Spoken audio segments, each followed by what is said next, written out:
cold at the touch, dead in the eyes, no signs of life no more. I put your love under the knife. Leave me to die here all alone. No signs of life no more, no. A crying dove may never fly.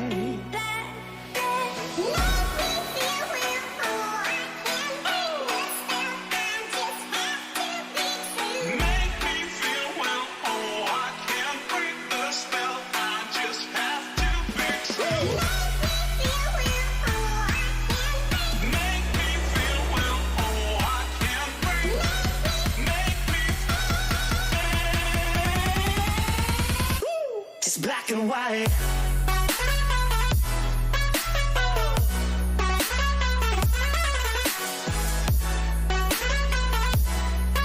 Yeah. Black and white. Oh. Oh. Oh. Oh. Just black and white. No more.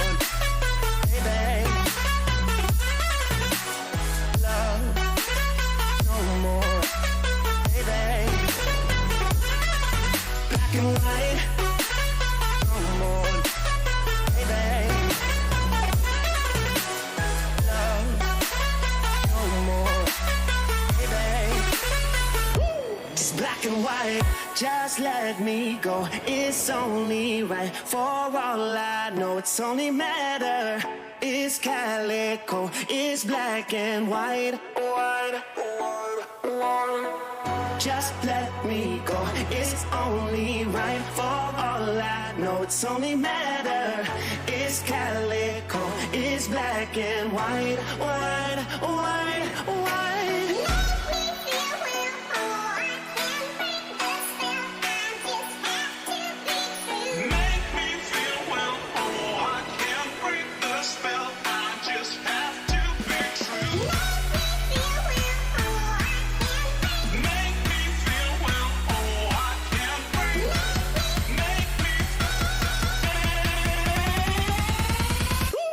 Black and white.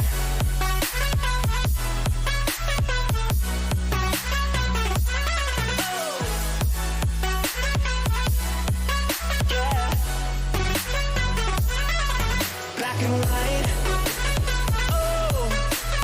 Oh. Oh. Oh. Just black and white.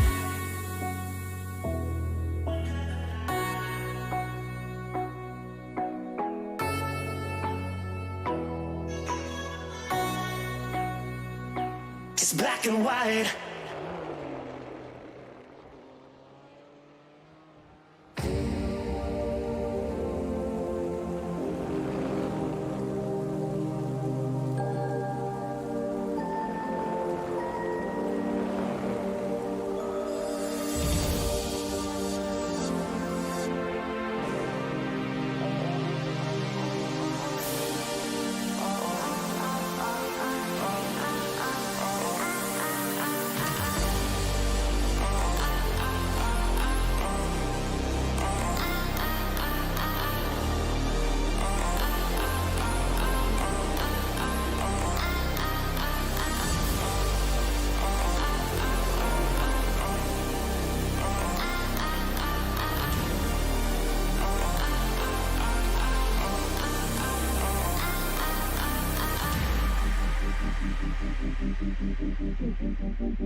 Well, hello everybody, and welcome to Simracersworld TV for rounds 15 and 16. It's the season finale from the Simracersworld BMW Trophy, brought to you by Abruzzi Racewear. My name is Hasse. I'm here with Markus Gjesdal once again. And for the final time, at least for this time around, Markus, I do hope that we get the chance to work together on more series to come in the future. It has been an absolute pleasure having you along in the booth. And we're in for a final Wednesday evening of racing here from Catalunya. Markus, what are your expectations for the racing that we're in for tonight here? Thank you so much, Hasse, and welcome everyone to this circuit in the northern regions of Barcelona, also the home of the 1992 Olympics. Hasse, I don't know if you knew that, but it was actually the start of a cycling competition back in the 90s, early 90s. But yeah, I'm really looking forward to this race here. We got 14 drivers currently signed up in the session, and this is the last of the last rounds. We have done 14 rounds up until now, and we're getting ready to finish this off now with the last two ones.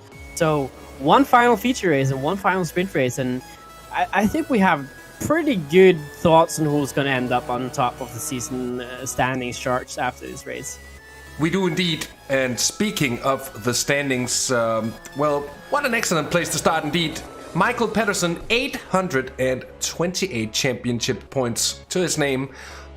Very close to 100 points of an advantage. Mind you, 200 points could be scored on a week's night of racing like this. So he's not home and safe just yet.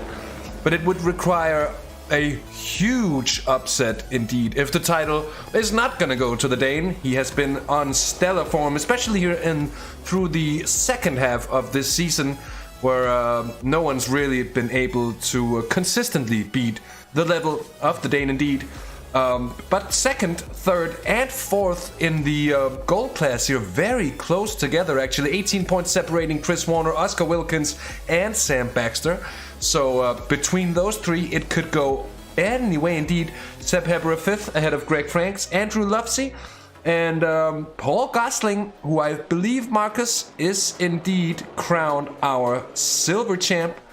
And so as well James Hall, who has clinched the bronze title. A little bit of a funny fact, those two drivers not separated by more than 30 points at the moment.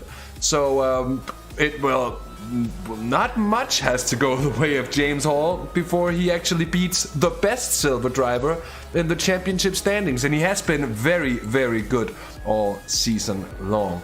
Now, just to touch quickly upon the format for any newcomers here late to the series, but nonetheless, it's a 30-minute sprint race, of course, with the grid order decided by the qualifying sessions that is coming into the closing minutes right about now.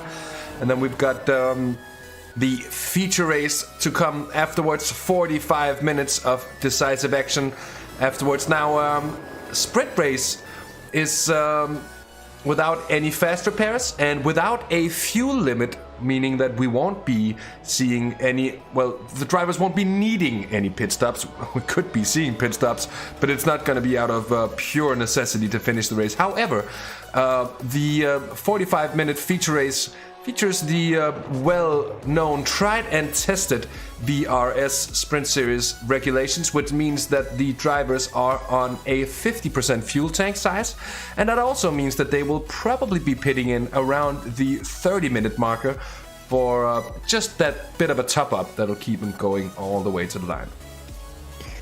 We need to have a quick chat about this track configuration though, Hasse, because this isn't the usual and traditional layout which we've seen this track been used to now in mostly real-world events, as we have done a bit of a throwback when it comes to the track layouts here. This is the Catalunya Historic, which is based on the track layout from not the first track iteration from when it launched back in the early 90s, but this is based on the early 1995 circuit layout, where you have you don't have the chicane on the top of turn 6.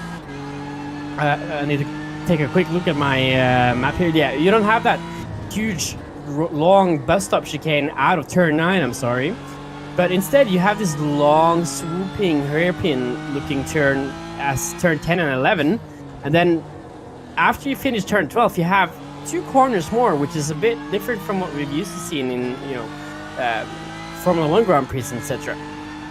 Well, very much so, Markus. And those of you with sufficient numbers on your age digits, if you will, to remember the 1990s, will remember this layout as fondly as they come, except for the fact that actually back in the days they used to take that little bit of a longer route just as Bud Bolin came through here. Now this is the left-hander, turn 9 indeed that Markus mentioned. It's certainly not as slow as the other way around and could make for better overtaking opportunities here into the final sector, which it's a lot less twisty, and you'll see it. Those of you not familiar with it, those 2 final corners, they used to be legendary for the speed that you could carry in high downforce cars as well as a GT racer. It's just the flow through the final sector, and you get a huge run of speed onto that final straight, which leaves you with some great battling, at least sometimes, into turn 1. It's very much a possibility. Bud Bolin 4th place with that lap, certainly not shabby at all, as we're coming into the final, 3.5 minutes of qualifying. This is very similar to the actual track configuration, which they've rebuilt now during the winter at Catalonia. And we already have a new lap record on that circuit, and that's set by Roman Rusinov in his G-Drive racing back in the ELMS race they held here. So that's a 135.7, which is from an LP2 car. These guys won't be even close to that lap time. Ugh. As we can see, our pole sitter, Michael Pedersen, now currently on a 142.1, which is still a pretty fast time on this track with this car. As we also get into the last few minutes of this qualifying session, I'm really excited to see how Michael Pedersen is going to approach this race with the track layout, which isn't that known to people on iRacing mainly. No, that's true. Usually we see the more modern layout being used, but that said, the historical layout sees a fair bit of use throughout different series as well, and this is a great layout for higher downforce cars. The problem though being, as with the more modern layout as well, that you can find it very, very hard to actually get any overtaking done, and you'd think that you have ample opportunity. It's just the layout of the track that sometimes, at least, makes it quite difficult to find your way past on the car ahead. Now, this historic layout does usually perform, you could say, a little bit better, but we could be in for a bit of a tug of war here tonight. A bit of I'm expecting to see some long, drawn battles. And drivers that are strong at defending could really come to the fore here. It is a track where if driven correctly, it is possible to retain track position for a long time indeed. Now, 1.5 minutes, Michael Pedersen still on provisional pole, ahead of teammate Oscar Wilkins, so it looks like a SimRacingLove.com Volante Racing front row lockout. We've got Chris Warner, 3rd, Bud Bolin, and Sam Baxter currently rounding off the top 5, then Greg Franks, Seb Herberer, James Hall in the top 10, as we see here, 8th at the moment for the bronze leader and newly crowned bronze champ, who though puts it into the wall there, maybe just trying to find that extra bit of time. And Jeremy de Boover, who is just behind Paul Gosling in the duel of the silver cars today, in the silver class, if you will, 9th and 10th they are. Michael Pedersen and Oscar Wilkins now 1 and 2 in this qualifying. Both of them have their own house key right now to this commentator booth after consistently being in here now after every round.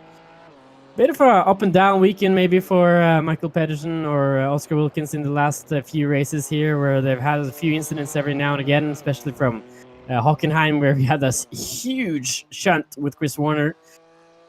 But things are looking to come to them right now as they come into the final race of this season.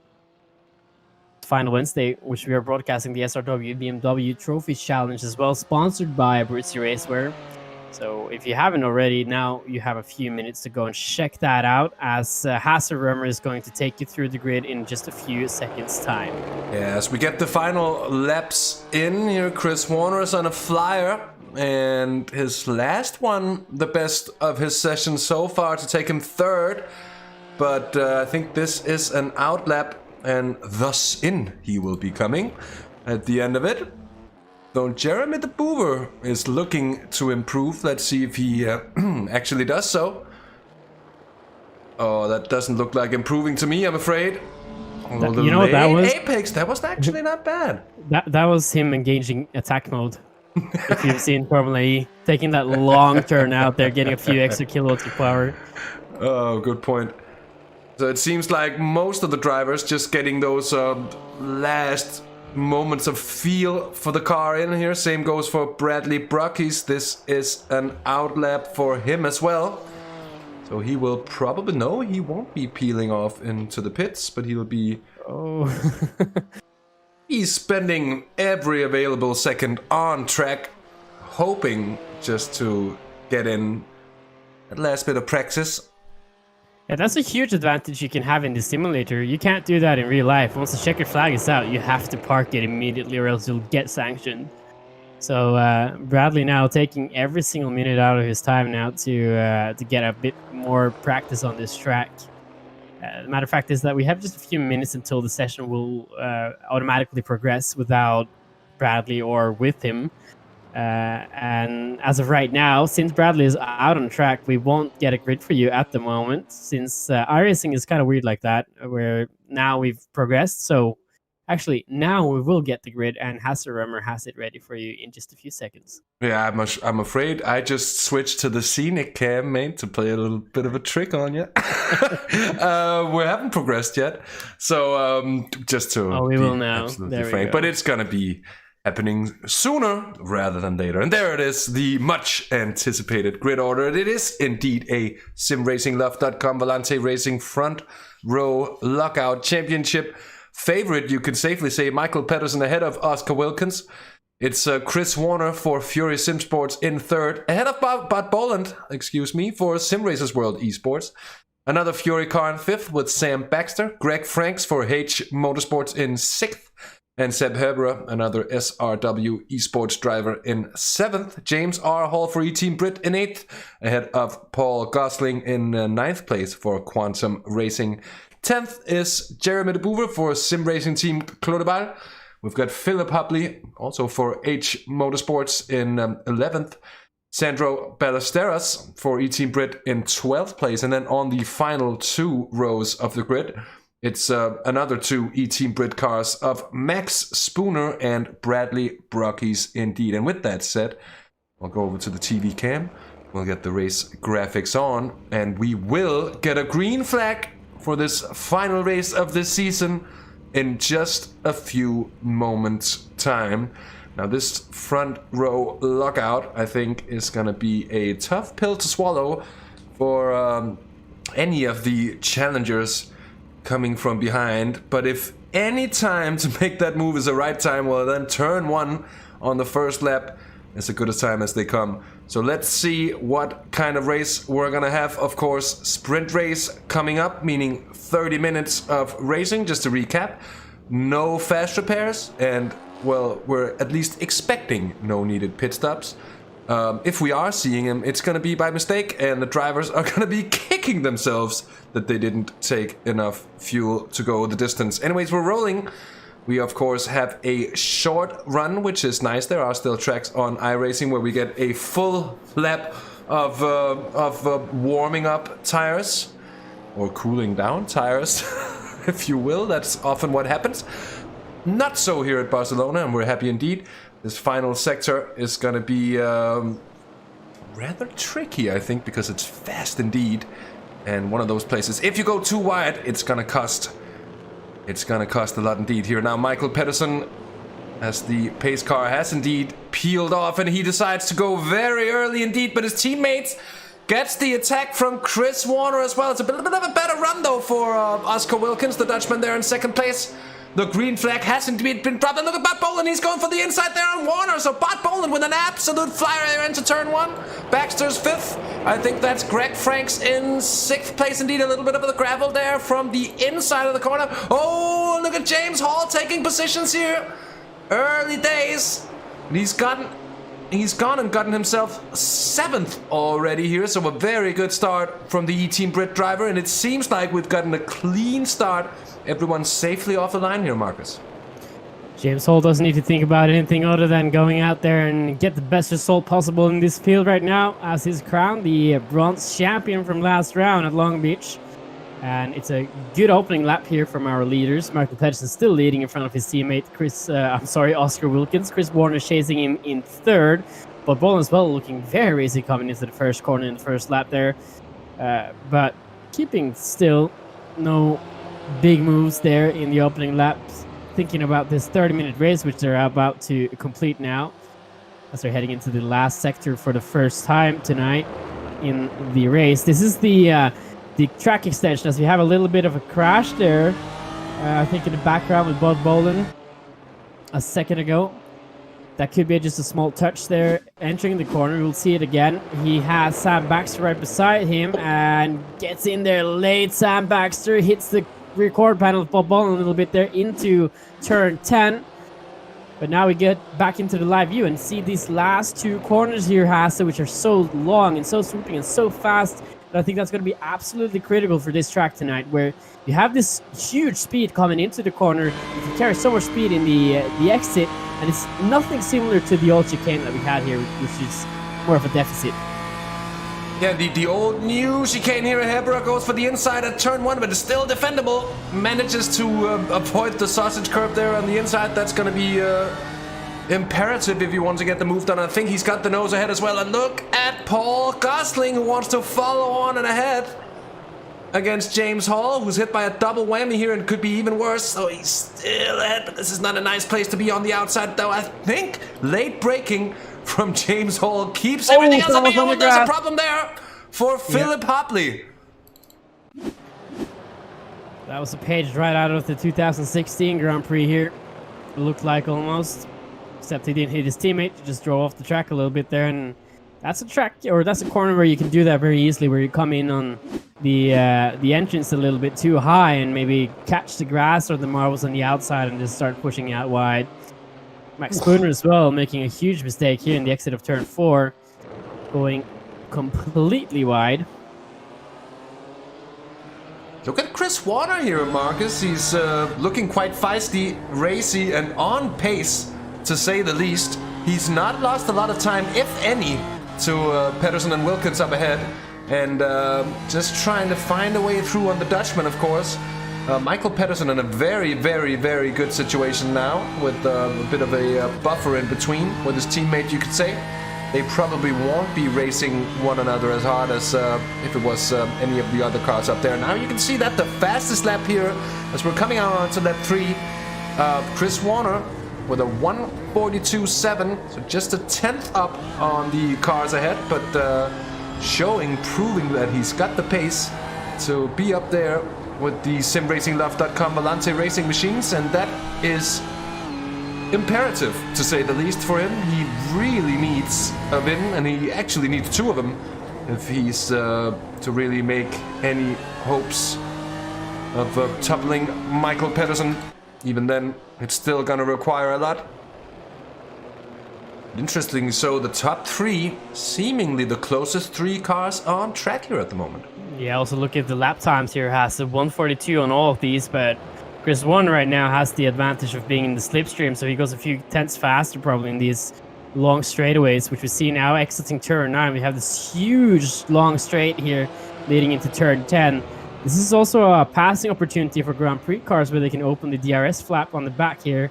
We don't have that on a GT3 car that we're racing tonight, but it is a corner which will imply that you could make a pass if you get alongside, not in the way that Sam Baxter did on Bob in the opening lap, but it is a passing opportunity here if you're tough enough and can get far enough on the inside of the car in front of you.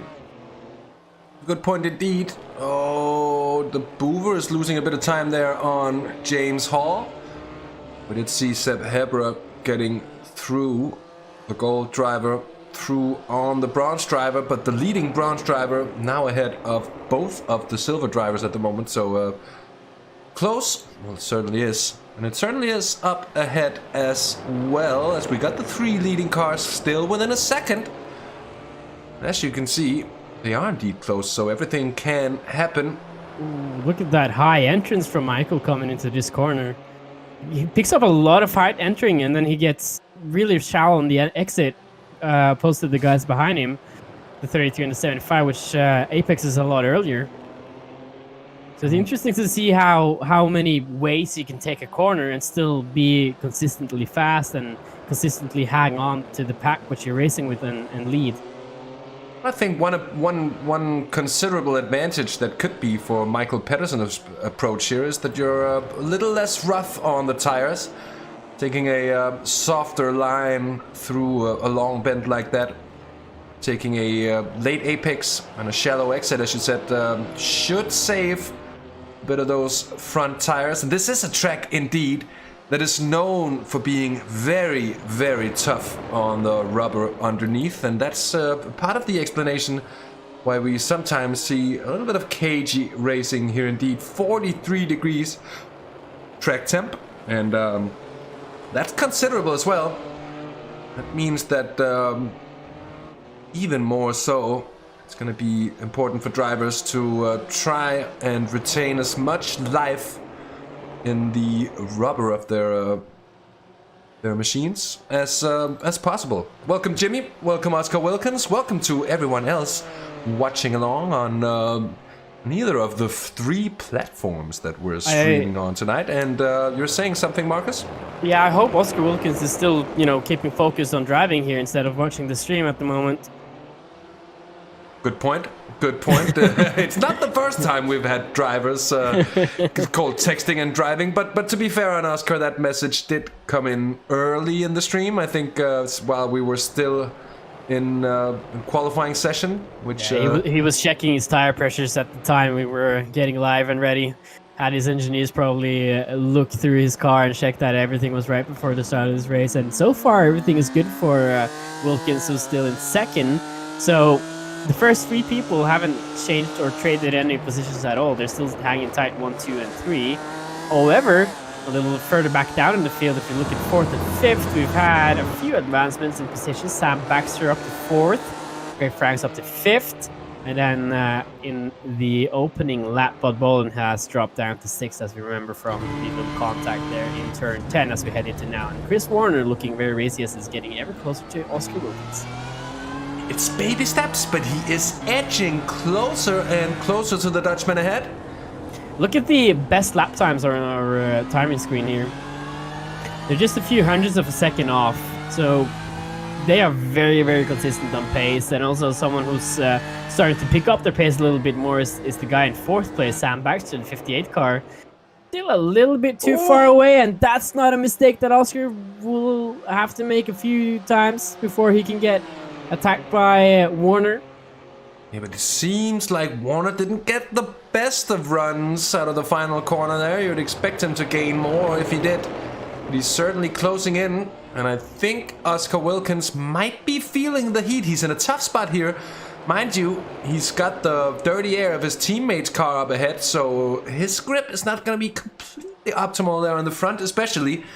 And you can see Chris Warner fast and aggressive over the opening 10 minutes of this race, and that might come to haunt him here once we're getting closer to the checkered flag. But for now, it's excellent racing. It's close as they come in this battle for first through 3rd place indeed. The top 3 still within a second of one another, and Michael Pedersen, interestingly so, hasn't been able to really pull away as well. We have a fight for 5th now. Greg Franks just got passed by Bob Bolin. Not sure how that happened. We will have another look. Let us see here as Franks, the car ahead. Nothing passed, so there's probably been a slowdown here for the 99. And if you don't know, a slowdown is basically a penalty which you are given by the simulator, the service which we're running now on iRacing. and if you cut the track or extend the track, which has been the case in a lot of times in newer times with new tracks, like this, for example, if you get too far out, some tracks might penalize for you for doing that and give you a track decrease or a time penalty, which you have to serve, and that's probably what brought Boland past Greg Franks for 5th. And and again, another mistake from Oscar Wilkins exiting the last corner here. Yeah, and I'm not expecting it to be the last time we see these time penalties. They could go and be absolutely decisive, but you have to be so careful with touching that gravel on the outside of that final corner. Yeah, you have to hit it with the front tire first. If you hit it with the rear tire, you're gone. Yeah, that was just my point. It does not take a lot to spin you into the wall, and there is no saving it. Once it goes, it really goes there, and it's a place where you can really lose a race in a moment. So a good driver, or a great driver rather, is a driver who stays off the grass at all times at any cost. And a good driver is a driver who knows where to point his car when he's about to hit the grass. Because there's a few ways you can actually get away from having huge oversteer moments when you get into the grass or the gravel. So knowing the secrets of how the car's balance changes when the grip changes immediately is for some drivers maybe a key experience. And Markus, as an experienced driver, both in terms of the sim and in real life yourself, what are those secrets then? If you're heading from the grass, just steer towards the grass, because there's probably an 80% chance you'll hit that grass. And steer towards it. Don't have too much angle on the steering wheel, and let the car kind of settle. Yeah, you might get off there and drop a few spots, but if you start rushing the car and trying to get back into the track again, there's a bigger chance you'll actually hit something rather than getting on the track safely again. Well, there you have it. Expert tips from Markus Gjesdal indeed. And expert racing here within the top 3. Still no real considerable moves having been made. It's more of a scoping out battle between the 3. Now I realize there is a detail that I've failed to touch upon with regards to the feature race. And that is of course the fact that the top 10 grid order is going to be a reverse of the finishing order for this race, this sprint race. Meaning that whoever wins this one is going to start 10th. Whoever gets second in the sprint race is going to start 9th, and so on and so on. And that usually, Markus, I feel is at least one of the contributing factors that I can't remember a feature race where we haven't seen action. And that's usually the way the pendulum swings, put it that way. And I'm looking forward to it here as well, because it is not an easy place to overtake, and those drivers, having been at the forefront of this race, they will have an awful lot of racing to do coming back through the field. And it's not without risks. We've seen that before, and it usually provides us with some great entertainment indeed. Another detail you've missed, Hasse, is Max Spooner and Bradley Brookes have both retired from this race, it seems like. Max Spooner here, we saw him go off the track, but he has decided to not continue his race, has then left the... not the session, but he's certainly left the track. Yeah, he has indeed. Now that battle for 4th place seems to be coming together a bit as well. They have 4.5 seconds up to the leading trio, so it's a bit of a bunch of their own here. But just looking at these last lap times, Greg Franks just posted his fastest lap. Though it was still 0.2 slower than Bud Boland, though both of those cars have been gaining on Sam Baxter. And you can see Boland, he's now on the tail of Sam Baxter. The Manxman is going to have a hard time coming through quickly, I think, unless, of course, he can pull out some kind of decisive maneuver immediately. But that might just open the door for Franks to get back on the tail and make this dueling duo a trio indeed. Up ahead, it's settling down, but only ever so slightly. I'm saying it's settling down. Before it was just under 0.3 between Warner and Wilkins. In 3rd and 2nd, you can see that little bit of oversteer there for Oscar Wilkins as he just about manages to keep it. And how he doesn't lose time in such a situation, Markus, is just... it's so hard not to really lose traction. As you can see, it might just have cost him a little bit in that run through the middle sector, but he manages to keep the composure nicely for now, at least. However, it's not the first time we've seen a bit of squiggly moving there from Oscar Wilkins, so he might be feeling the pressure and the heat building from behind there from Chris Warner. What I think that was, because we saw the same thing from Chris Warner as well, coming back there in third. I think that was just a reaction to that sausage curb on the outside, and you just sort of have to try and avoid hitting that. If you hit that with these cars, you can you have a big chance of getting aero damage to the front splitter. You can also upset the car a lot and then end up in the wall. So I think that's mainly for him to try and avoid getting too much air over that curb and still just stay on the pavement a little bit. As we see this fight with Bolin and Baxter grew up a little bit, and I think Bolin has something unspoken in regards of this battle. Yeah, he does. He's certainly got grit with between his teeth, and he's really trying to well, I think what you're trying to do in a situation like this must be just maybe trying to unsettle the driver ahead and force him into an error or a mistake big enough that you can actually pass, because normally if you have if you have a series of racing that has different cars, of course any car with a top speed advantage is going to be at a big advantage on a track like this. With a one-make race series like this, it's evening out the field so much there. Yeah, they're very close indeed. They are very close indeed. And Bud Boland is looking racy as ever, Marcus. We are on lap 10, coming on to the 11th lap of racing here. We are just over halfway through the sprint race. We haven't seen an awful lot of action so far, but it's still all to play for, though. Within a second, the top three, as they're still scoping out one another. Markus, are you expecting to see fireworks within these two trios we have battling with one another over the last 10 minutes or so of this race? I think Bod has something he wants to say to Sam after that pass he had on him in the opening stages of this race. You can see getting very close, and he's actually on side. And there's a touch there again. And that's a thank you and welcome from the first opening lap here between Bod Boland and Sam Baxter. Settling that score quickly. They have nothing left unsaid between themselves right now, that's for sure. We'll see it again.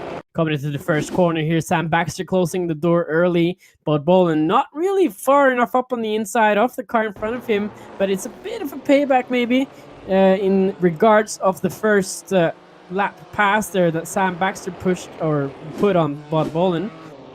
But speaking of fireworks, Hasse, I think we are in for a treat. I think we're going to get a new New Year's Eve fireworks show between at least the first and third car in line at this field at the moment. Chris Warner and Markus Pettersen will start respectively 10th and 8th if this standing stands. These guys are known to take a lot of chances even when they're passive, and going through a field of 10 cars, it's going to be action for us, I think, and we're seeing this part of the track and this race right now where we're being a little calm, and I think this is all going to explode back into the feature races. We have another fight here on our hands. Paul Gosling, Jeremy the Boover fighting it out in turn 10. Gosling going the wrong way around. Well, it sort of is, because he was trying to go the long way around, which is probably what I tried to say as well, but not getting anything out of it really. Jeremy de Boer, who's gotten past, and we've actually had a bit of action here that we've missed, so let's go and check it out. Here's de Boer ahead. That's just a bit of blinky action. Let's see if all that we have is blinky action. I'm afraid it is. So my excuses for showing you rather irrelevant stuff on the replays there, you could say, but sometimes it is indeed hard to know whether it's an overtake or not. But there goes Gosling on the outside into turn 1. That's very close, but the Boomer there is on the brakes and just parks the car on the apex. Great racing here, but the Boomer, I think, has had his exit compromised, and Paul Gosling... Yeah, turn 4 comes up now, though, and he has the inside if he wants it. He's ahead. He's well ahead, Marcus. I don't think that was an intentional block on the apex there. I just don't think he could get the speed enough down there to try and cover. Comes very far off, and then he can't get the car turning again in the switcheroo there. And we've had a little bit of an off-track moment for Sam Baxter. You can see the scars of contact there as he takes a bit of a That's cut. a time penalty. That is a certain time penalty, and we'll see that position being lost soon indeed. But Boland did get past before. He hasn't taken it yet, it seems. Here comes Franks. That being said as well, time penalties, I think we can touch on this again for people who haven't don't really know sim racing or iRacing, the service that well. You can serve it within the race. It's not like you add it onto the actual race time of your race. You have to serve it within the race. You have this countdown ticker that shows up on the middle of your screen. And if you're smart about it, you can serve these slowdowns in ways that are, in some ways maybe will feel malicious for the competitors coming from behind. But if you do it completely right, you might actually end up covering your spots instead of losing spots while having to serve your penalty. Just having a look at the two situations there involving Bud Boland and Sam Baxter. Rubbing is racing. And another thing that we haven't touched upon, Markus, is the fact that iRacing has updated the physics model for light car contact, which evidently has made it a lot easier to sort of rub with one another without having a huge accident. And that is, I think any sim racer will agree on the fact that is great news indeed, because it means that you will not be penalized. Sorry, oh, my apologies. I have been having a soda, canned Coca-Cola, one of the worst kinds of beverages that you can have for kind of pressuring air together. I know of a few others that are worse than a can of cola. In terms of burps or in terms of taste? In terms of drinks and television time. Oh. I think you have something in Denmark that's called Royal Export. Well, that's a beer.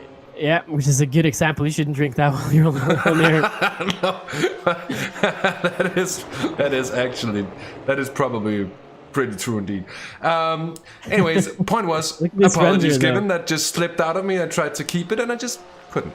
Anyway, we still got this great battle going on. Michael Pedersen beginning to pull away ever so slightly, and you can see Oscar Wilkins acting as that kind of roadblock.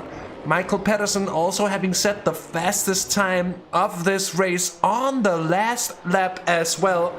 So Pedersen putting down the hammer here with just, 7.5 minutes to go. And we've had a little bit of action as well here further down. Paul Gosling has had a bit of an off-track moment. Let's see. The curb there on the entrance. He hit the curb on the entrance, but I think that is the excursion for Paul Gosling. Doesn't seem too bad for him. He seems to get a good drive nonetheless. Here's Sandro Ballesteros. Let's see if it's a similar situation. That's on the exit of turn 4. Wide. Yeah. That is. Gets very wide. There slides a little bit with the rear end. Traction control starts kicking in and trying to keep that car under control. And immediately Philip Hopley is out there to try and take full advantage of that situation. But look at this now, Markus. Michael Pedersen has lost 0.2 of a second on this lap itself. And usually you wouldn't say 0.2 of a second. Oh, that's not the end of the world. But at this race, gaps have been minuscule all the way through. So that could really mean, well, the driver behind getting a run and the driver behind ending up not doing so. But seems to be that the situation Pedersen is in, of course, with his teammate behind, it's a rather good situation to be in.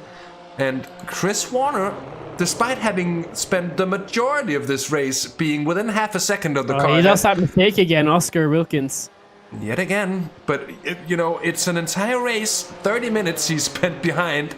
And he's been within half of a second throughout. And he hasn't been able to really make a move on Oscar Wilkins up ahead. Of course, it says something about the level of Oscar Wilkins. But it also says a little bit about the challenges that you have while or when racing here at Catalunya. You've been speaking about scoping out in the early stages of this race, and I think that's exactly what Chris Warren is doing at the moment, trying to see where Oscar is the weakest right now. He doesn't have any rush at all. He doesn't have to get up there and fight him for second immediately because Michael Pedersen's still within reach. So if he can start eyeing up his chances now with the last 3 laps remaining, maybe he has a plan for how he wants to attack Oscar Wilkins, then set up Michael Pedersen for the last remaining laps. Pedersen has had a very uneventful race so far. He hasn't been off the track a lot of the times. He's been setting fastest lap times every now and again. His last lap times, you know, we can't speak too much about that after it being a 43.0. But consistent on pace, he doesn't really have to worry about anything. Has a buffer behind him. It is worse for Oscar Wilkins, and I think he's feeling the pressure a little bit by having Chris Warner behind him. As we see another fight at the moment, that's Sandra Ballesteros and Philip Hopley again trading positions. Hopley on the outside here on turn 4, not going to be successful this pass. Maybe the undercut is going to come his way. Doesn't look like it. Another replay with Gosling. Yeah, in the final corner. Oh. Yeah, that's also an off track for sure. And these guys have to think about the safety rating a little, or not the safety rating, but the track limits a little bit as well, because I imagine you will get a penalty if you do that too many times. That's a good point. Michael Pedersen has not had a single incident point to his name so far throughout this sprint race. We are indeed 26 minutes into it now. So just a few minutes left to go. It's going to equate to 3 laps of racing, I believe. Of course, I could be wrong. I have been on many occasions. Last lap, though. When I'll do so again, I'll be so again. That's quite guaranteed, I think. Oh, what's going on here? Wilkins? Or was that just the event viewer playing up a bit? You can really see how Chris Warner is beginning to attack the corners with much more guile than before. He's really going for it, and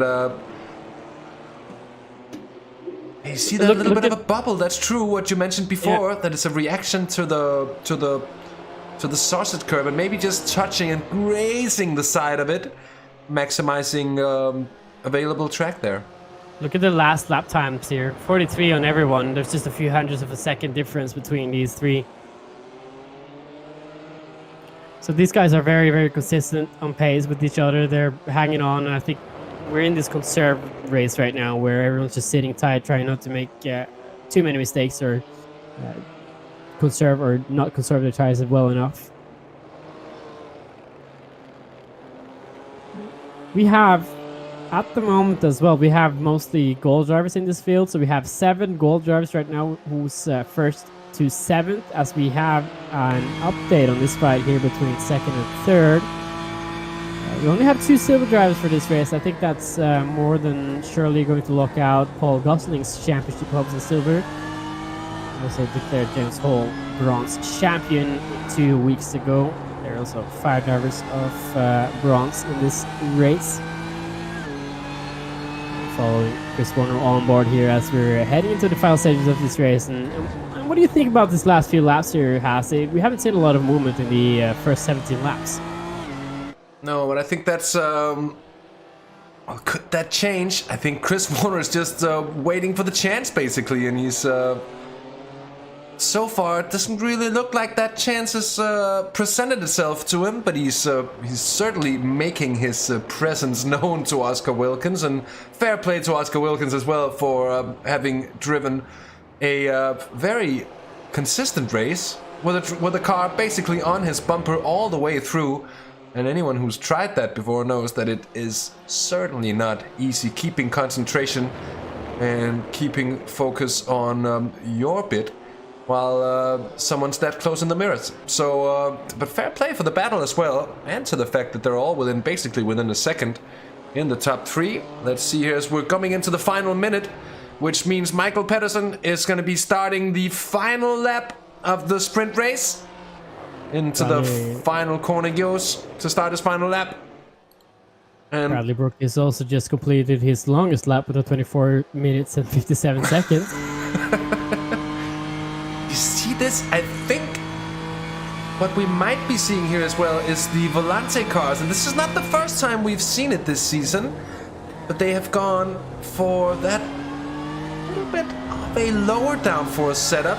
You can see Chris Warner very quick through the corners, but once the track straightens out, he's just not really able to get the run on Wilkins up ahead. And that might be... He's looking on the inside there, but can't do anything with it.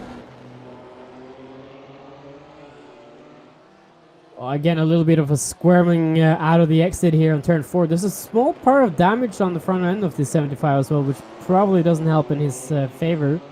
But I think we're also heading up into the last lap now, Hasse. I think this is the white flag lap, so Warner has to do something here if he wants to get that second place. Yeah, it's now or never, or it's now or in the feature race. Probably that's a little more correct to say in the end, but Oscar Wilkins just having to defend for a few more corners, and he'll see home second place. Into the final sector they come. Tight right-hander here. Important to meet the apex. Of course, not to hammer down the throttle too early. This long right-hander here requires so much patience as well. And any mistakes on corner exit could be costly all the way down to the finish line. But I think it's gonna remain as it is now, and I think this result is also gonna take the title for Michael Pedersen, who will not be able to get caught. By now, I think, and teammate Oscar Wilkins takes second, right ahead of Chris Warner. Together they were all the way through, and no positions changed. And you could call that a Catalunya classic, if you will. At least the racing worked better than you would have seen with the Formula 1 cars and dirty air, all that stuff. Bud Boland gets fourth ahead of Sam Baxter and Greg Franks, with Seb Herberer in 7th. And then Paul Gosling having taken 8th place from James Hall here on the very final lap, I think. And he manages to beat as well the Team Brit driver. But late in the race, indeed. Let's see the move. There hasn't been many there, and it's yet again into turn 1. Paul Gosling with a good run. James Hall knowing that that battle is a lost one indeed. And he tries to just come back here, but it just doesn't work out. Gosling ahead, and he stays ahead for the rest of the race as well. I think we are just getting the final few cars across the line here.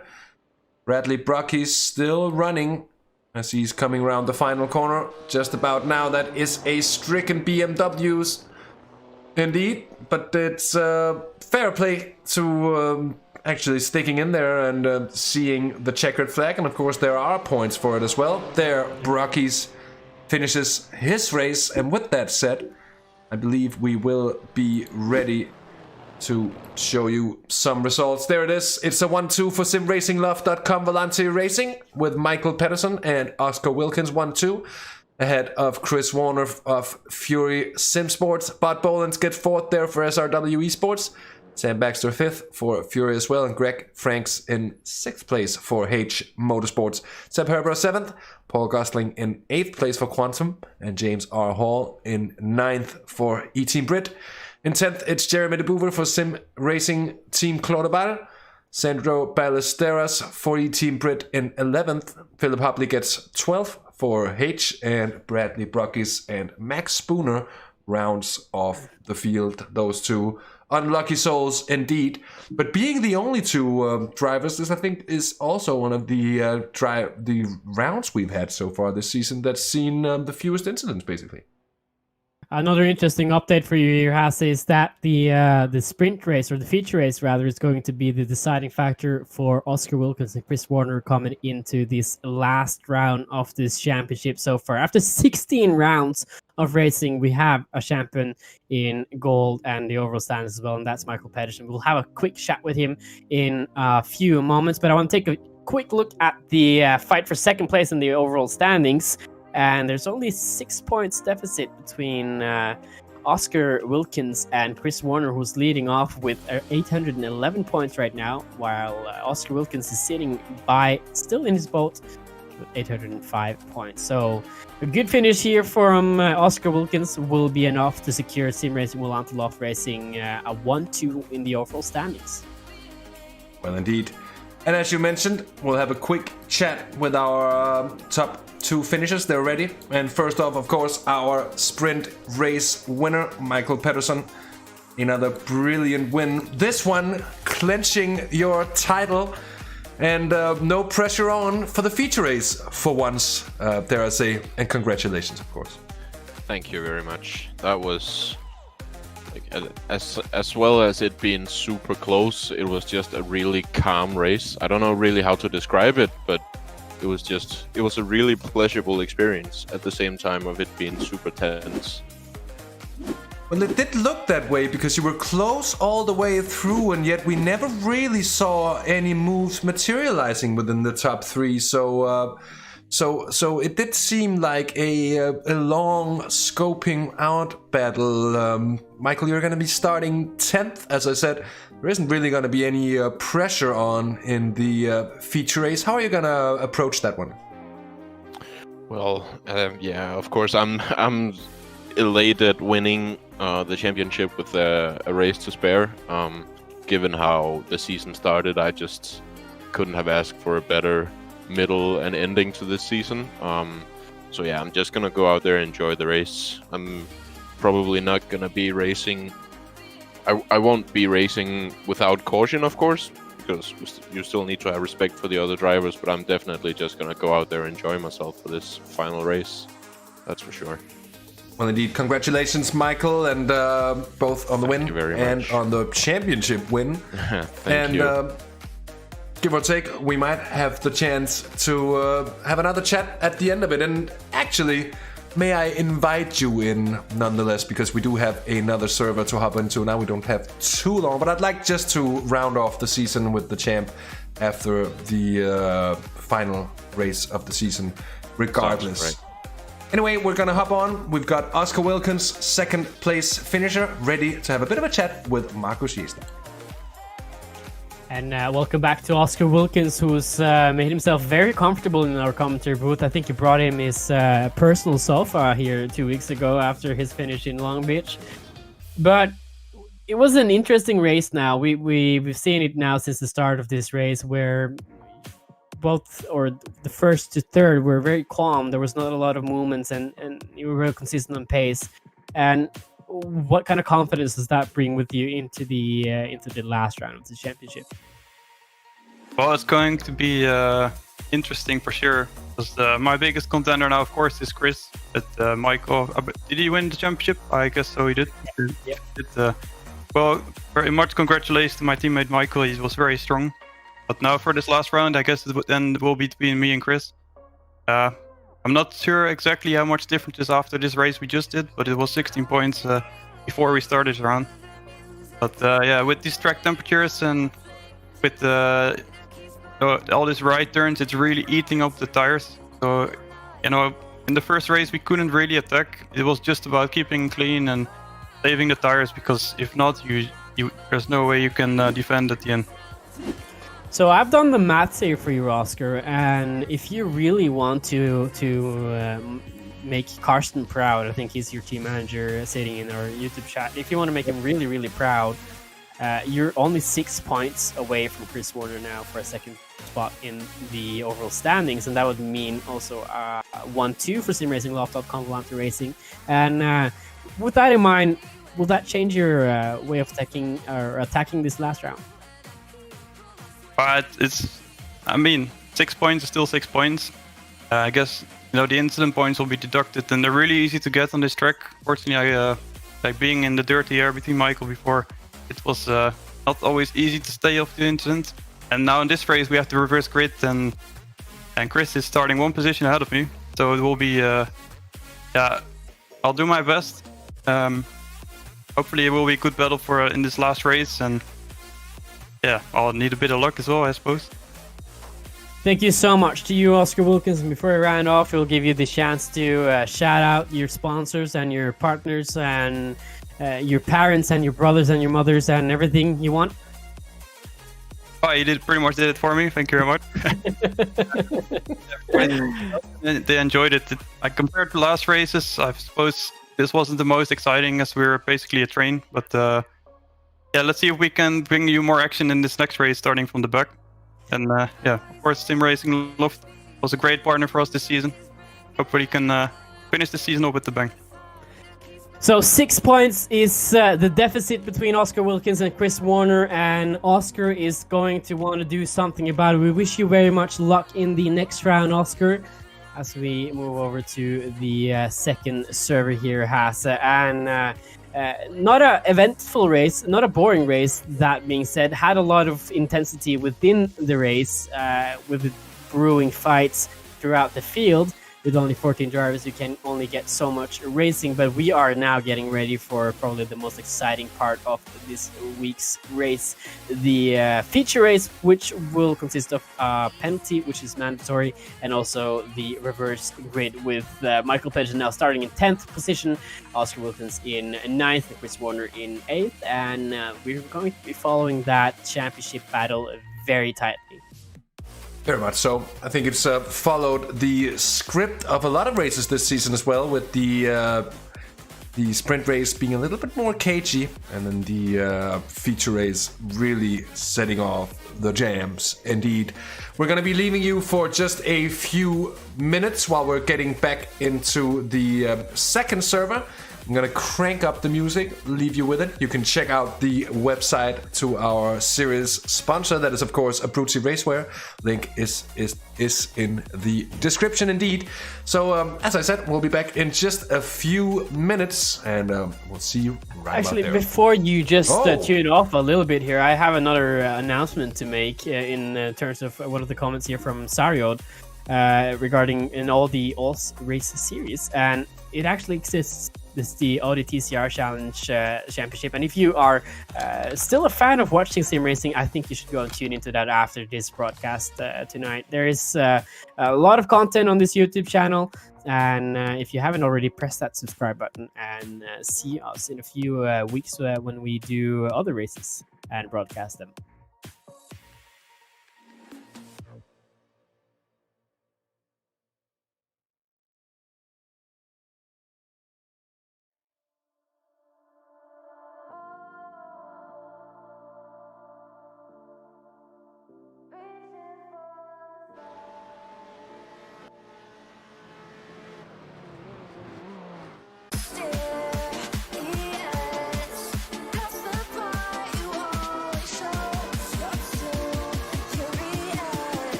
Welcome back, ladies and gents.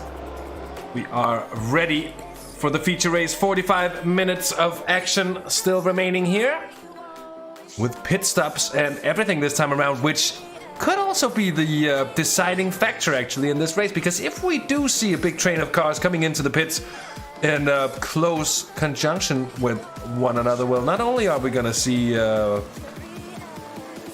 actual battles being fought, and the pit entrance, exit and such might be decisive for it, but we've seen before that drivers trying to gain that extra bit of time, just those small margins, we've seen underfueling, and that's certainly something that can end your race chances very, very quickly indeed. Just a few more minutes, 2 minutes or so, until we'll get the feature race underway. And I think we touched upon it already, Markus, but we are expecting this one to, let's say, come alive a little bit compared to our sprint race here tonight. Yeah, that's for sure. As we have the fastest bunch of people in the lowest rated spots. It's going to be between Oscar Wilkins and Chris Warner, I think, as well, for the last championship round here, as we're entering round 16 of 16. 8 weeks of racing have been completed over 2 seasons.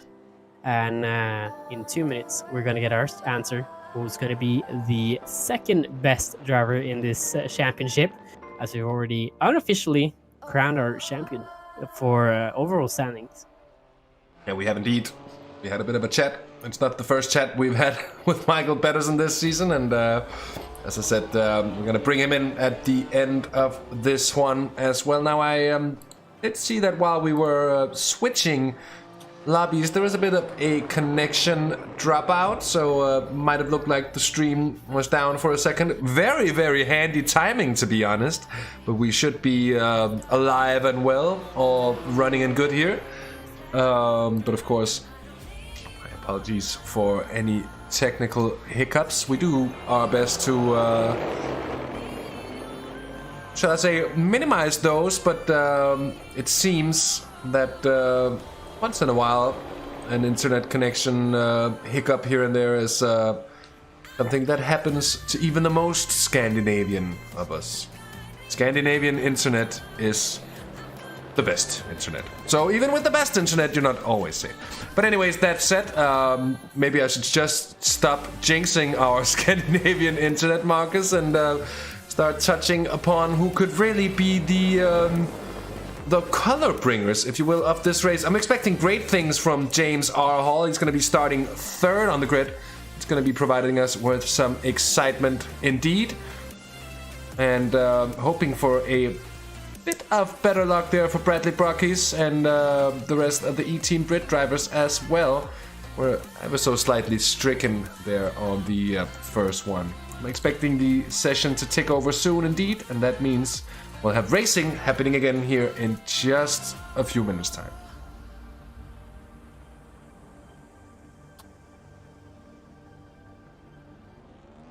Per usual, we usually start these sessions with 12 minutes past in the practice sessions, but that's not the case at the moment, as our league administrator, Seb Herber, is currently making sure that everyone who wants to race gets into this race. And I think we also have another driver in this field so far who haven't started the first race here. David Fuller in the 333 car is currently 14th in our standings at the moment. He will also start in last spot, considering he didn't start the first race and is not qualified per that standing. So that's a bit of an interesting change of events. Indeed. Indeed. We have a few laps coming through there for drivers. As you mentioned before, it's always a good opportunity just to get yourself acquainted with the track conditions and such. Could be different from what we saw in the sprint race. So let's just have a look whether it is or not. And the track is actually quite a bit cooler here. We saw track temps of up to 43 degrees in the sprint race. It's down to 37 now, which could mean that it's just that little bit easier to keep the tires alive all the way through. Now, that being said, 37 degrees is still decently hot. So, and it's of course often, as you've mentioned as well, Markus, it's not so much a case of actual wear as it's a case of just overheating the tires, right? Yeah. So Oscar also touched on this in his interview, where he complained about all these right-hand turns was killing the left-hand side of this car. Also with this track temp now being a few degrees lower than we were used to in the last race, I think that's going to be a good advantage in the opening laps of this race. But knowing iRacing and knowing tracks changing in real life, that temperature might fluctuate a bit, and we might end up seeing numbers past 40 degrees after the race start of this last race. That's a good point indeed, as the last seconds are ticking on here. A half a minute to go before we get the feature race underway. We've got David Fuller joining the feature race for Geordie Racers. He'll be at the back of the grid, of course. Michael Pedersen has not been out here in between the two races, so he's just decided to take a few calm moments there, along Greg Franks and a few other drivers actually not going out on track. I think Michael Pedersen is having a sip of champagne right now. Yeah, I was just about to actually... Oh, look at this though, the cloud cover. That is a very aggressive pit entrance there from Oscar Wilkins. If he can pull out the same sort of thing when the race gets going on and when they actually have to do a pit stop, he could really be looking at good things. We've got the grid order here. It's Jeremy de Boever on pole, ahead of James R. Hall, Paul Gosling, Sepp Herberer, Greg Franks in 5th place, then Sam Baxter, Bud Bolin, Chris Warner, and our 1-2 finishers from the sprint race, Oscar Wilkins and Michael Pedersen 9th and 10th. Then Sandra Ballesteros in 11th, ahead of Philip Hopley. And just checking out the last row as well, it's Bradley Brockies ahead of David Fuller in the 333 Geordie Racers car. I'm not sure which driver it is that we're missing. I have a feeling it is one of our early retirements in the last race. Can't quite remember the name of him, but he's been replaced by David Fuller. So we have now 3 silver drivers and 4 bronze drivers, as Greg Franks is trading paces a little bit here in the start, getting ready for the last start. And look at the track surface as well. It seems like there was a lot of dust here off the line here. There is indeed. It's looking rather green, the surface, if you will, and it's looking rather green. It's dust blowing off the cars here, so that could be a huge factor in the opening laps here with the lower grip here and lower track temps. Anyways, now we have the Porsche 911 GT3 Cup car, safety car, on its way into the pits for the last time this SRW BMW Trophy season, sponsored by Abruzzi Racewear. Go and check them out after this broadcast. If not, subscribe to this channel and check out the other content. But now, Hasse, we're ready for the last race of this season, and we are now green flag racing again. Jeremy de Boever now bringing the field up there, and James Hall making a dicey move to cover up Paul Gosling. Doesn't really hang with it though. Paul Gosling now moving up from 3rd up into 1st place, coming to the first corner here. The 40 car of Jeremy de Boever does the same mistake as he did in the earlier race, and here we have some contact as well. The 99 of Greg Franks is getting shuffled behind in the field here as Michael Pedersen is already up 1 spot. Greg Franks up to 8th, has lost 3 spots. Sam Baxter 7th. Chris Warner all the way up into 5th at the moment. And Oscar Wilkins can't even see him. Oh, he's up in 11th. So this could be huge implications here for that 2nd spot for Sim Racing Lawful Atlanta Racing. Yeah, you can see Oscar Wilkins just get squeezed there on the outside of turn 3. Oh, and there's Bob Bolin. There's a big one.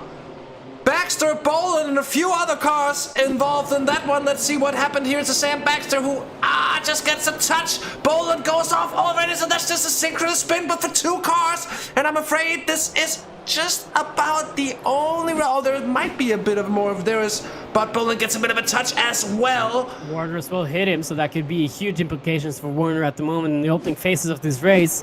These drivers have that advantage of 1 faster pair when they come into their stops, so that will single out the difference with damage. Oscar Wilkins now getting slightly closer again to Chris Warner, just a few cars away from him. You will see the pass Oscar did on the number 6 of Philip Hopley coming into turn 10. A lot of movement already early on in this field here now, and we're going to race for 45 minutes here, Hasse. Yeah.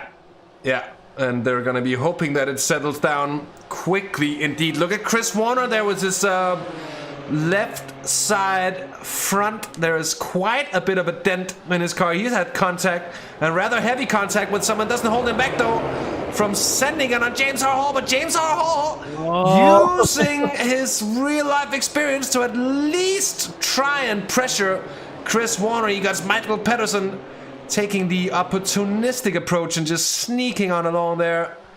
Greg Franks in the 99 now next up to challenge James Hall. And of course we've got Jeremy de Boever still with Paul Gosling, the 2 silver drivers, ahead of the chasing bunch. And then Sepp Herberer, Sam Baxter very close as well. They're closing in on Philip Hopley.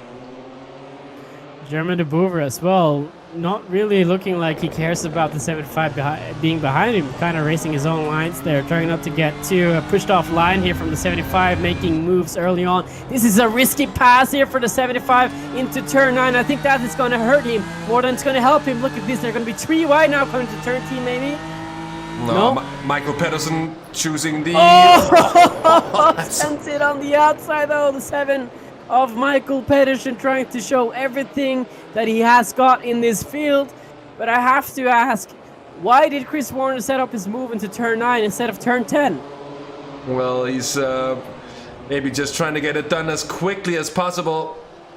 And he was hoping for what happened to happen, maybe just trying to hold off Michael Pedersen and block the road with 2 cars going too wide up ahead. Look at Greg Franks touching the gravel there. Oscar Wilkins on the outside now going defensive against James R. Hall. And Oscar Wilkins picked up a penalty.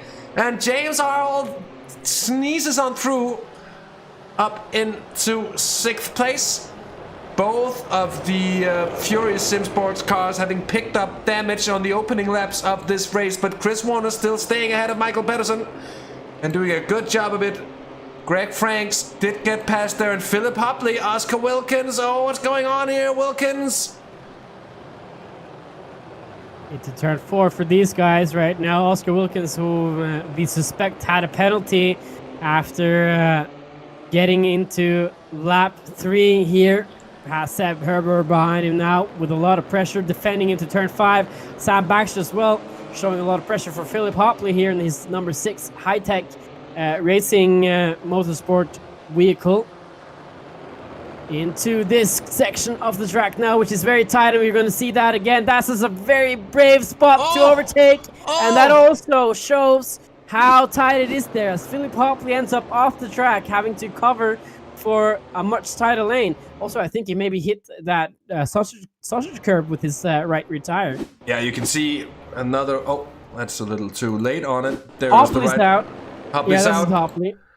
So he's quickly looking at the event viewer here, getting slightly confused. Yeah, he does just clip that inside sausage curb. That does his car no good. The rear starts going.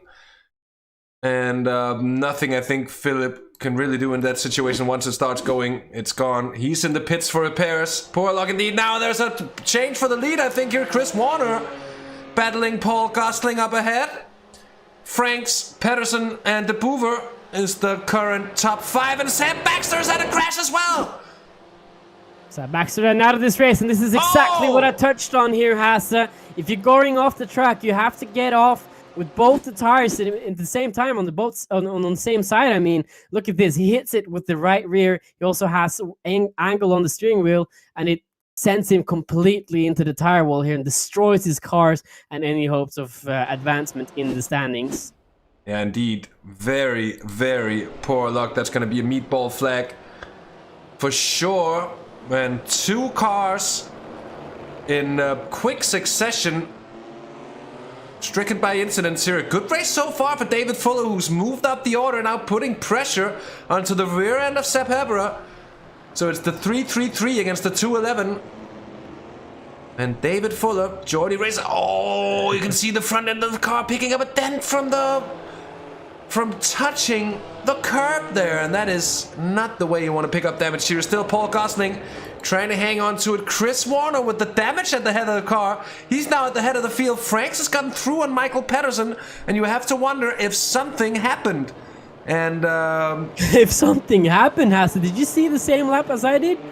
I'm not quite sure. I know stuff happened, but where did the overtakes come from? I'm just trying to figure out just where they... I think the overtake on Hopley is going to appear very shortly again for third, or for second rather, but I think the first position change happened into turn 1 when we saw the other fight here with of the drivers. Yeah, and indeed. Sorry, Markus, but that's not Hopley. That's Greg Franks going for second there. He's having a look on Paul Gosling. I meant Gosling for a second there. Getting all mixed up in the orders here. I was so used to the other order that we had in the first race, but now it's changed everything up again. And look at this. He has that long entrance. Paul Gosling opens the door wide open for everyone about. And that also opens the door for Michael Pedersen, surely. Hasse is on the inside here of the 42 coming into turn 4, and that's going to be deciding for him. Pedersen now up into P3, enjoying himself, as he said in the interview. Oscar Wilkins probably can't say the same, and there's a few nail-biting managers and team members of Volante Racing who's watching this race now, starting to see Oscar Wilkins get second place. But right now, it's looking very good for Chris Warner for second overall. The gap's just 5 seconds from Oscar Wilkins up to our race leader there, Chris Warner, and that gap could indeed be closed over the course of a race. We still got well over half an hour left to do here, as we're coming to the closure of the opening 10 minutes of this race. Onto the 6th lap of racing. Plenty of action so far, as we were expecting from this feature race. Oscar Wilkins having built up a good lead down to James Hall. They've had a few battles already, and now it's Jeremy de Boever next in line to battle the Dutchman. A Benelux battle it is indeed. I mean, Greg Franks ahead of Michael Pedersen, 2.15 seconds up to race leader Chris Warner, and I'm ever so slightly surprised, Markus, that Chris Warner isn't losing more time with the damage he's carrying around there. P2, Pedersen up to P2, so that's a deciding moment here for Greg Franks and Pedersen into turn 1. But it could be, as you were pointing out just now, Hasse, that this damage here is hurting Warner more than it's helping him. But he just has to keep hanging on for this first opening stint. He has the advantage of getting that free repair in the second stint, but has to just hold on and try not to lose too much time to Pedersen, who's now his fiercest rival and in P2. Yeah, indeed.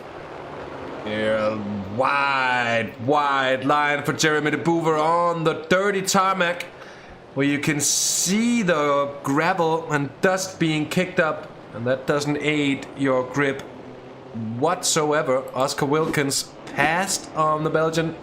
Wilkins up into 5th place now, so he's making gains, chasing down Paul Gosling up ahead now, and he's trying to close that gap as quickly as he can.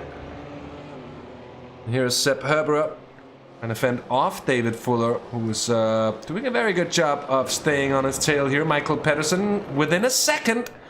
Oh, I'm sorry, that's the other way around. So that's Franks, who's still within a second of Pedersen. But we're going to have a look at the lap times, and just to see whether Michael Pedersen is going to be able to close in on Chris Warner or not. We're past the 10 minutes mark, and just about... Oh, and that looks... Topley, maybe. Oh, that's Hopley. That is Philip Hopley. Philip Hopley, I'm afraid, has had a problem here in the number 6 machine for H Motorsport. Again, here. Oh, far and wide, and oh my word! Philip Hopley takes the express route into the pits. And I'm not sure that was the express route, but it certainly was the scenic route. Oh my word! That's taken him very quickly in there, but let's go on board, just see how that looks. So he goes off, avoids the DRS sign, avoids the soft barrier, and gets launched over the barriers, takes a roll there. Any mechanics in the pit lane better watch out, because someone is coming through, and he's flying indeed, Philip Hopley. Somebody needs to call Michael Massey right now, as they're about to have a Formula 1 Grand Prix. Can't have any cars going through the pit wall there. Also, I think that's something we should probably call iRacing about, as that's not supposed to happen at all. Certainly not. Imagine getting into the pit stops after 6 hours of racing in endurance series, and then somebody destroys you from outside of the track. Yeah, that would be unlucky, to say the least. I think I would quit sim racing for a little while then. Look at this here, Ballesteros.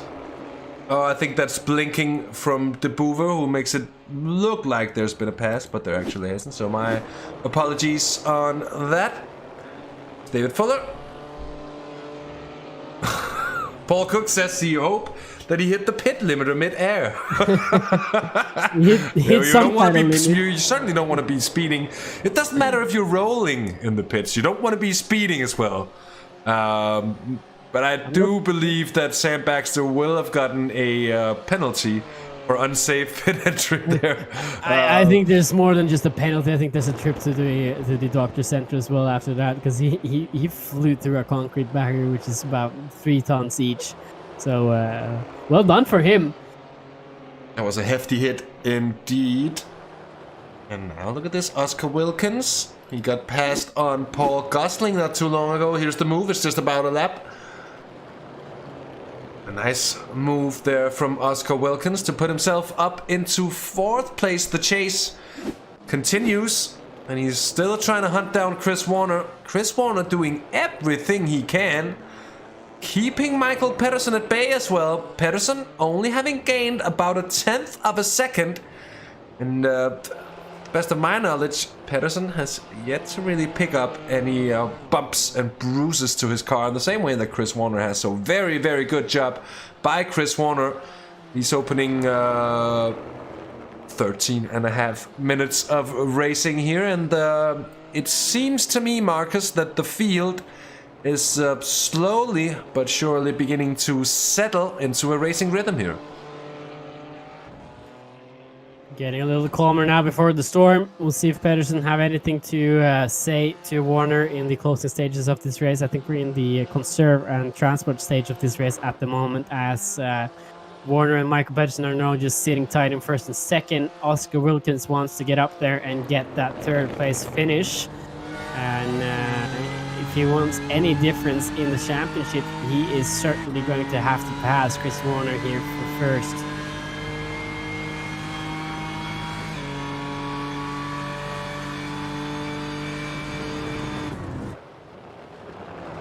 Follow James Hall here, which is our newly crowned bronze driver, one of 4, I think, who's competing in this race. The last race of this season. So we've done 8 weeks of racing total now so far in the SRW BMW Trophy series, and finishing it up here in Spain, sunny Catalonia, with a good track temp of around 40 degrees Celsius. For you American viewers over there who doesn't know Celsius, I'm sorry, I can't help you out. You have to convert it to Fahrenheit through Google, I think. As we go through the field and look at a few of these drivers currently now racing with us. Also having a quick look at the championship standings here, the current set standings. If Warner and Wickles finish like this, as they are right now, it's going to be a very huge gap between the second and third place. I think this is exactly what Chris Warner wants now in order to secure that second position. He doesn't have anything else he can do at the moment, as he's currently first, and you can't be better than first. It's going to be at hand for Oscar Wilkins now if he wants to make a change here. Well, it is. It is indeed.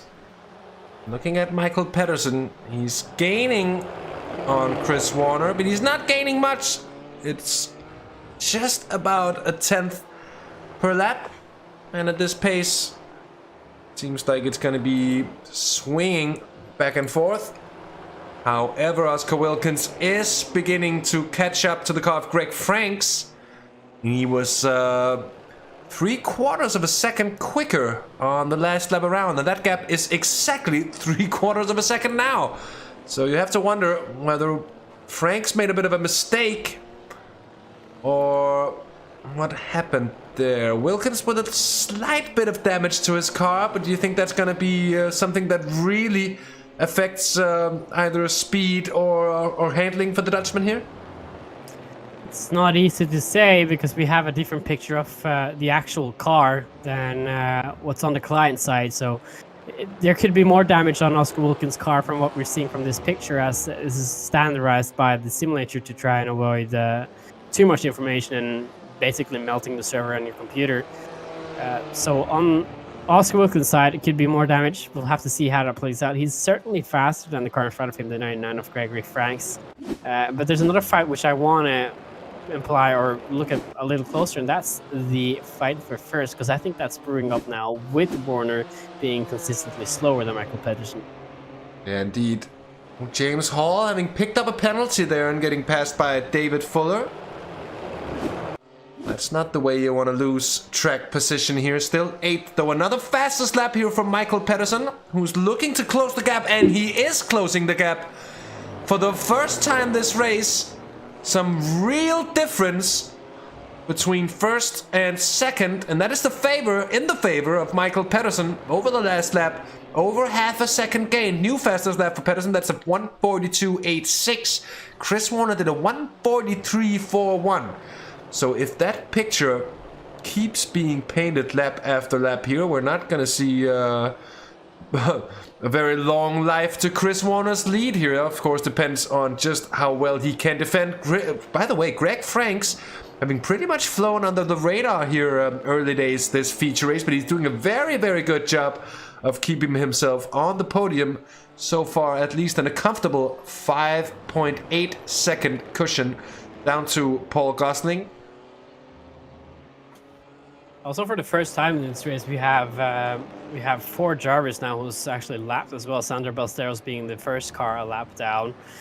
Jeremy de Boer in 12th, Sam Baxter in 13th, and Philip Popley, who flew through the pit wall in 14th. We only had 2 drivers who was laps down in the first race, so it really gives us a good example of the action that we see in race number 2 in these weeks of racing. So 8 weeks of racing now complete here, Hasse, and with a bit of a calming moment in this race, what is so far been your favorite moment in this season?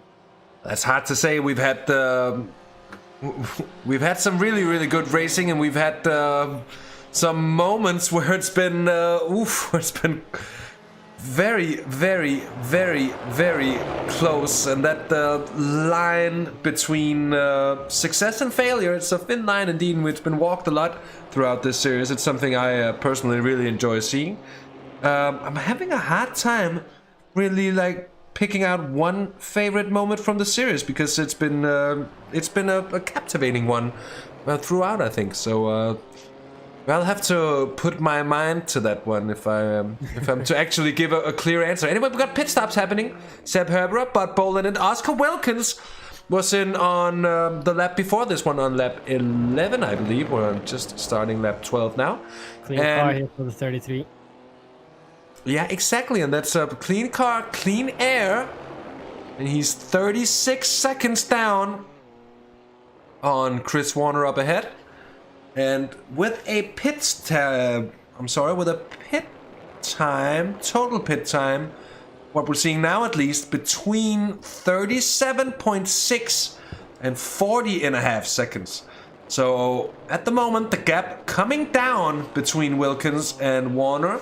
And if it keeps on like this, Oscar Wilkins could actually get past on the pit stop round here, which is, I think, a very interesting prospect. 1 second now between Warner and Pedersen for first as well. And we see both of them going... Oh, actually, just Warner now going into the pits here. So an overcut strategy from Pedersen. Warner trying to undercut here and get into the pits early. Trying to avoid getting into any fight or skirmish with the Dane, who is currently our unofficial champion this season. This could be a good... Oh, it backs up a little bit there, Warner, as well. So that could be huge for him coming after us to stop here to see where Michael Pedersen might end up when he does his stop. Oscar Wilkins as well now getting into the last few corners here. We'll see how this changes up and spices up the race so far. I wouldn't be surprised to see Michael Pedersen go as long as he can. He's got a clean track ahead. He's just put in another fastest lap of the race. And here comes Wilkins. Let's see where Warner is. He's just ahead. He is out, just about ahead. So a few seconds. He did make it. What's the pit time there of Chris Warner? 39 seconds. Of course, not enough. Even those 2 seconds there are not enough for Oscar Wilkins to make the pass, but it's just 4 seconds between the two, and no cars in between, so all still to play for. That is such a huge margin that he lost to Oscar Wilkins. 2 seconds of his time, which he lost there coming out of the pits. He had 6 seconds margin to Wilkins before that stop. Now it's back down to 4. And seeing the Volante Racing pace throughout this race, I think this is going to be advantage for the 33 and the 7. We'll have to see now, as Michael Pedersen probably will get into the pits in just a few seconds' time, as he's about to complete his 30th lap on this circuit. Actually, no, not a long lap here from the Dane. I think this is maybe coming into another point we had in the Hockenheim race, where Pedersen had issues with his car early on, where he had a lot of damage and decided to take an early undercut strategy to get that damage rid of and get a clean car with a clean splitter without any aerodynamic or toe differences. I think that's maybe what the strategy of Chris Warner is at the moment, trying to just build up a little bit of a gap between the two. I think that's a very good point. If you got damage from the earlier parts of the race, it's imperative to take your pit stop as quickly as possible. Whereas Michael Pedersen is a much better situation. Of course, he's got a lighter car at this point, so theoretically he would be able to put just those few tenths of a second into the competition here and there. He's looking very comfortable at the moment, Michael Pedersen, leading Greg Franks, Paul Gosling, David Fuller, and James R. Hall. And those 5 drivers still have their pit stops to complete. And then it's Warner, Wilkins, Hebra, and Boland who's been in already, and of course the drivers who's been having incidents, all of them having had pit stops as well. Oh, Jeremy de Boever has jumped to the pits, I'm afraid. And that... Has he done the same stunt as Hop, do you think? I don't know. I really don't know. He's been in for an awful long time, 10 minutes. So, see if I can figure out what happened to Jeremy de Boever, and see if we can get any wiser on it here.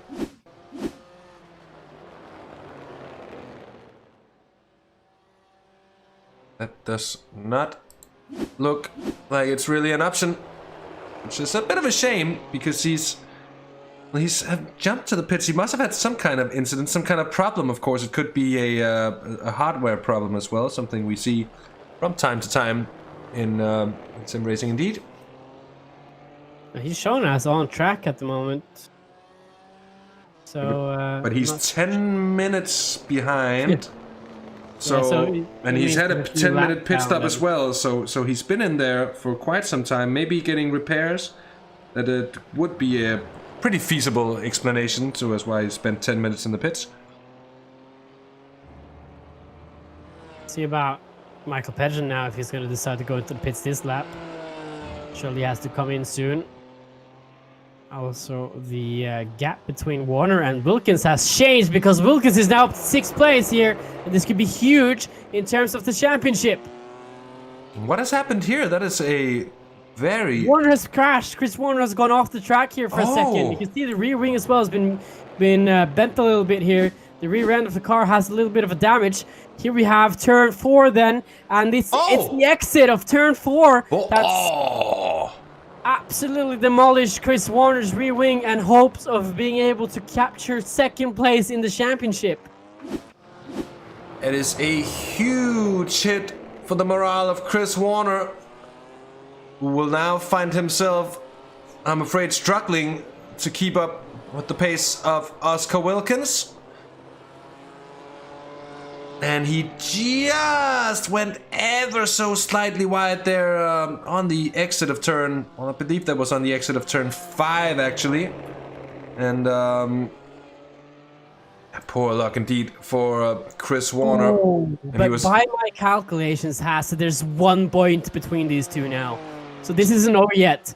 This is not over yet, and we'll have to see just how the race stands when we've had everyone in and through the pits.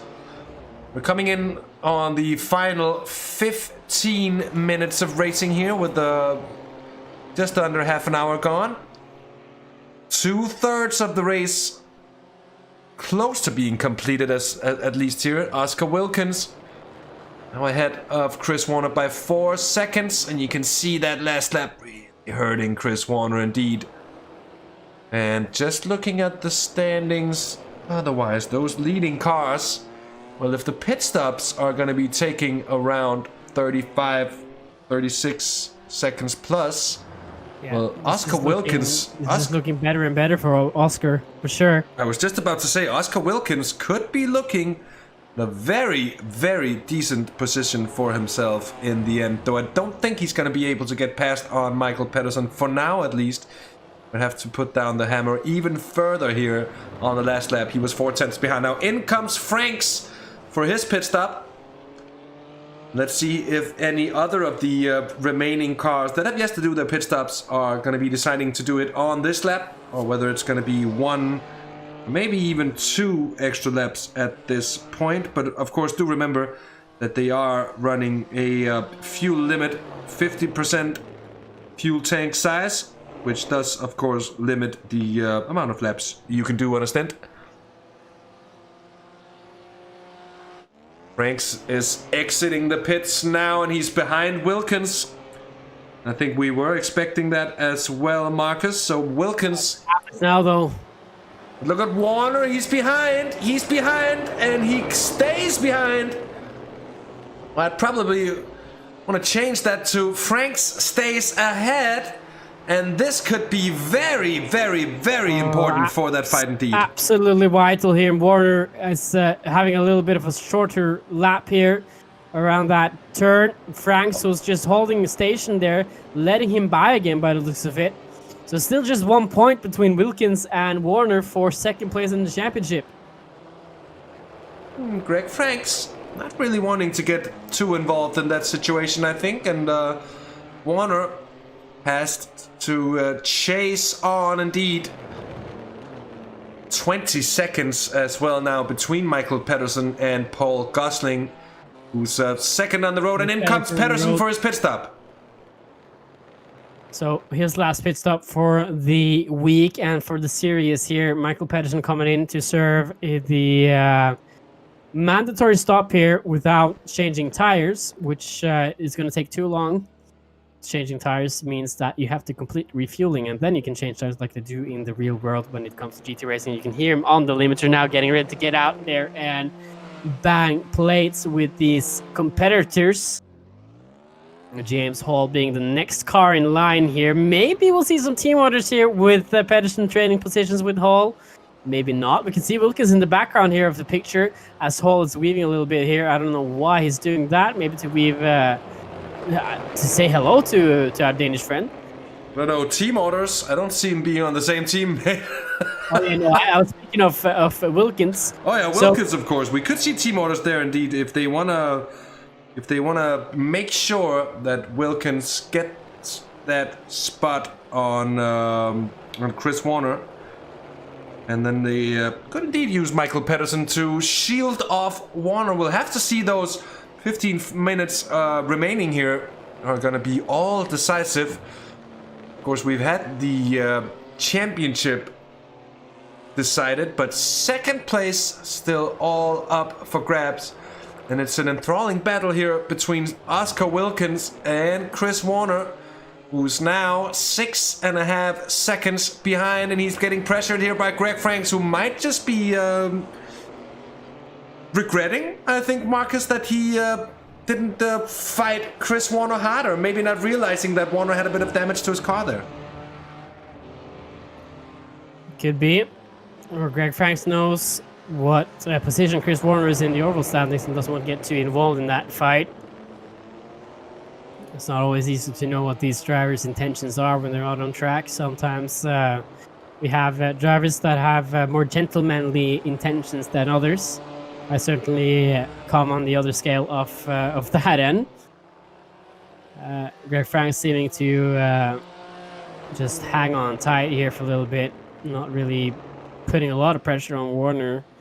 But it's very tight here as we have the rest of the field now coming in. So now we have a standing which is very similar to the last round, which leaves Pedersen out in front, Wilkins in second, Warner in third, Franks in fourth, and also Seb Herbert in fifth. Indeed, this will complete the round of pit stops, as you said, Markus.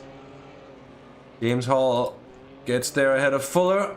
Bradley Brockies in there as well. Free Team Brit, 10th for him at the moment. This is looking good for Wilkins as well. Now there's 4 points difference between the two. Wilkins has the advantage with 4 points lead over Warner, 895 points to his name, while Warner has 891 with his third spot at the moment. So I think that crash is absolutely going to decide the finishing spots in the top three of this overall standings. I think you're right there. I think it is certainly gonna have its implications. And this Frank still just on the tail of Warner. Maybe, as you said before, a gentlemanly decision by Franks not to get involved with that battle, leaving it to Warner and Wilkins to kind of duke it out themselves. And speaking of team orders and all that stuff, it's 3.7 seconds up to Michael Pedersen ahead. And the fastest lap that Pedersen has pulled in this race is half a second quicker than the fastest lap of Oscar Wilkins. So I think before they can really do much in terms of team orders, Oscar Wilkins is going to have to up the pace, just get on the tail of Michael Pedersen. But it mightn't be necessary in the end, Markus. He's actually slower than Wilkins on the last lap time, though.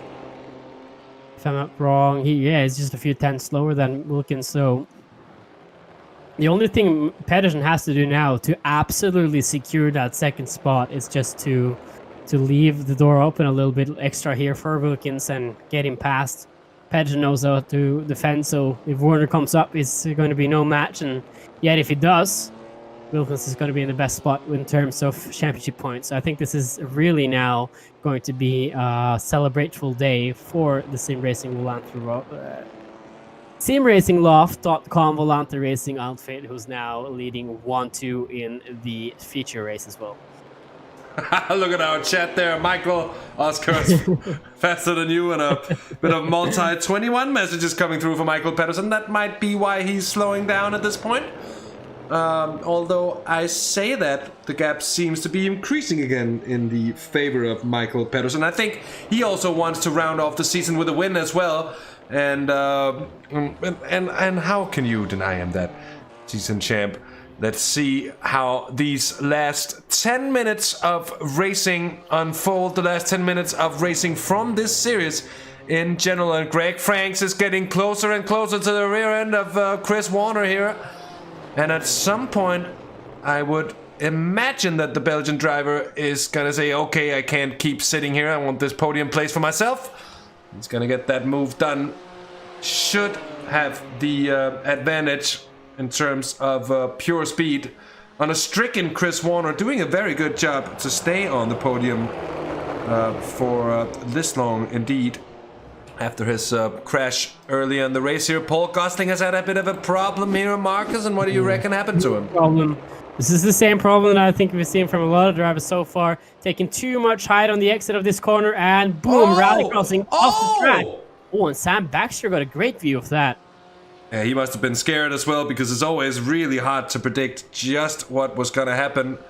Paul Gosling, that was quite a bit bigger than anticipated, and he got onto the gravel, and then never really managed to get the car back there. It just got unsettled. You can see it getting kind of sucked in, and then all of a sudden, there is no tarmac underneath the wheels whatsoever. Catches the outside wall, gets thrown across the track, and heavily into the wall again there, Paul Gosling. That is going to put an end to his hopes for this race indeed. Here, Chris Warner, 2.5 tenths of a second. Here goes Franks. Franks with the dummy, trying to sell it to Chris Warner, but he didn't quite get the chance there. But you feel like Franks, well, it's only a matter of time here. With about 8 minutes of racing left, he's got all the cards in his hand to get the pass done for third there on Chris Warner. Can't follow the tracks of Hopley, Gosling, and also a few other drivers who's taken too much exit here. That is the absolute minimum or the maximum you can do on track extending coming out of that last corner. And this is looking very, very good for Franks, who's now attacking on the outside here in turn one. Will he be able to make it stick? Because that outside turns into an inside very quickly here for these drivers. Going to turn two now. Warner hugging the inside line. Still having Franks on this outside, trying to find every spot of clean air that he can to get that splitter to work absolutely perfect. But I think this is still at hands for Franks, who's now looking to make a move into turn four. Chris Warner making huge defensive blows to try and avoid that from happening. And this is surely going to seal his fate for the championship if he gets past. Yeah, I think there's no returning it if he does get past. Here comes Franks on the outside.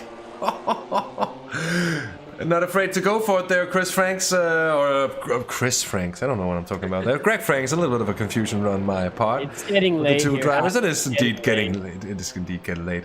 But Greg Franks on the dirty side of the track there, and you can really see what implications it has.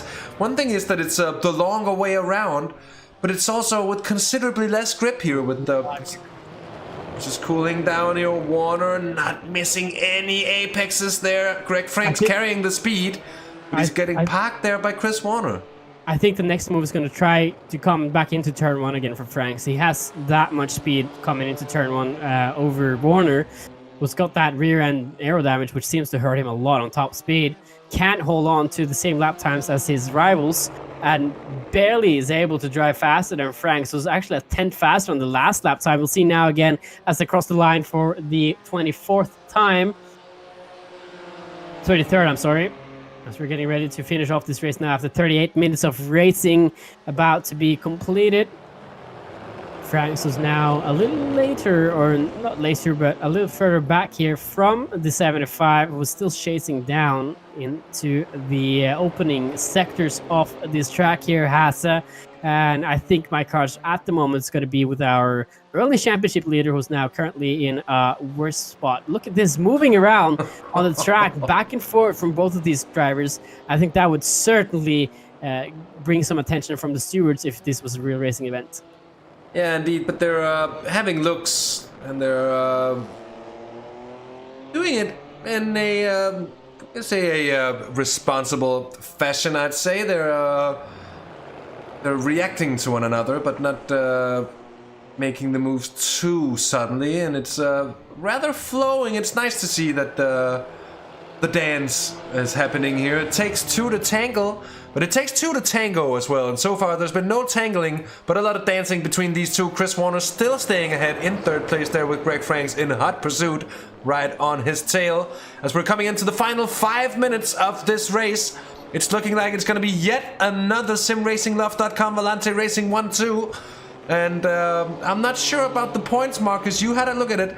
But second and third for Wilkins and Warner, respectively. It's going to send second place in the championships to Warner or what? Or to Wilkins? This is now advantage Wilkins, who's now leading from Warner in second place.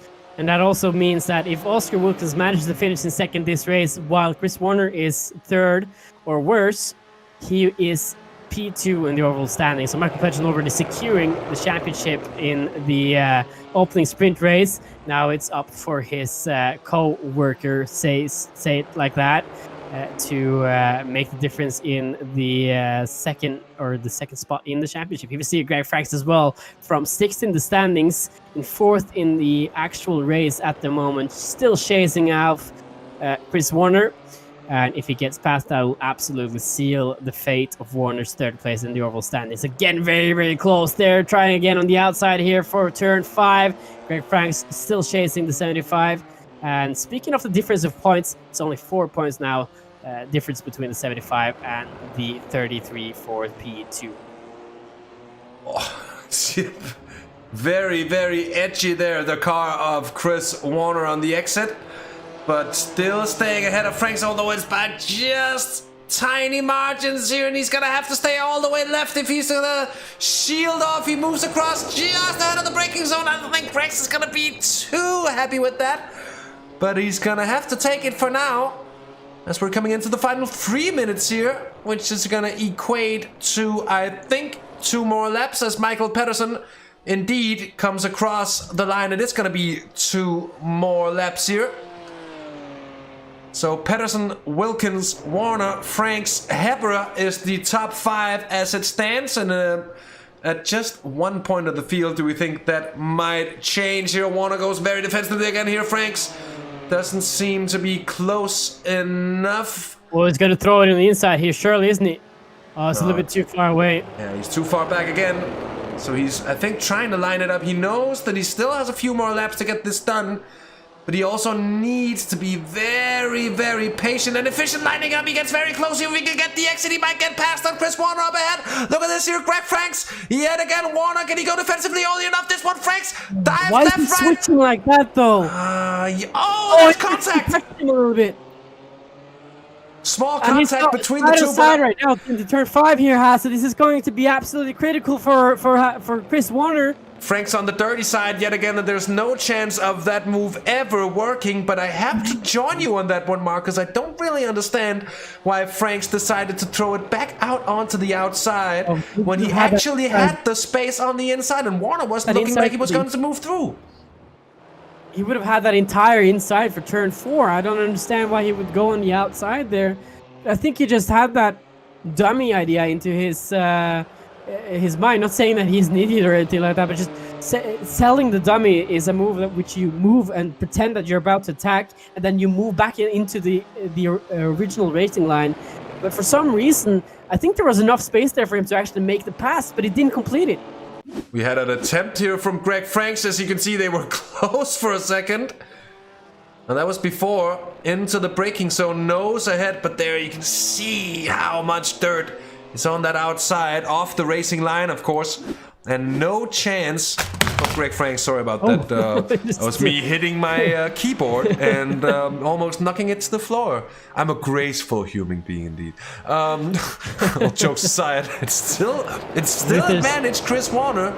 And you have to say it's a bit of a shame for Chris that it's not gonna be enough for him to secure that second place, because he has fought very, very valiantly indeed. Let's see again now if he's got our notes from the last lap, if he's going to throw it in here or sell him another dummy. Still holding position there, the 99. I think this is going to be the last lap. I think it is. If he only has one good opportunity again for him to make that move. And that's going to come very soon if they keep doing this like that. But I think that's it. I think that's enough for Chris Warner to keep that last podium spot alive. And here, Bud Boland's passed on Seb Habera. Oh, just sneaks up on him. Oh, that's a rough... I'm sorry, Hasse. I need to see this fight again for the last spot here on the podium. As we're closing in on the last lap, surely. This is again Warner and Hasse, or Hasse actually. Franks was now racing for third in the standings here for this race. Frank's he on has the went here for the outside. 99. That's going to be the inside in the next corner. Not enough for him. Just can't keep the nose in there. Oh, I think he's going to come for it. No, maybe not. But Michael Pedersen, we're just going to have a look at it. He picks up another race win. It's another double header for Michael Pedersen, our series champ.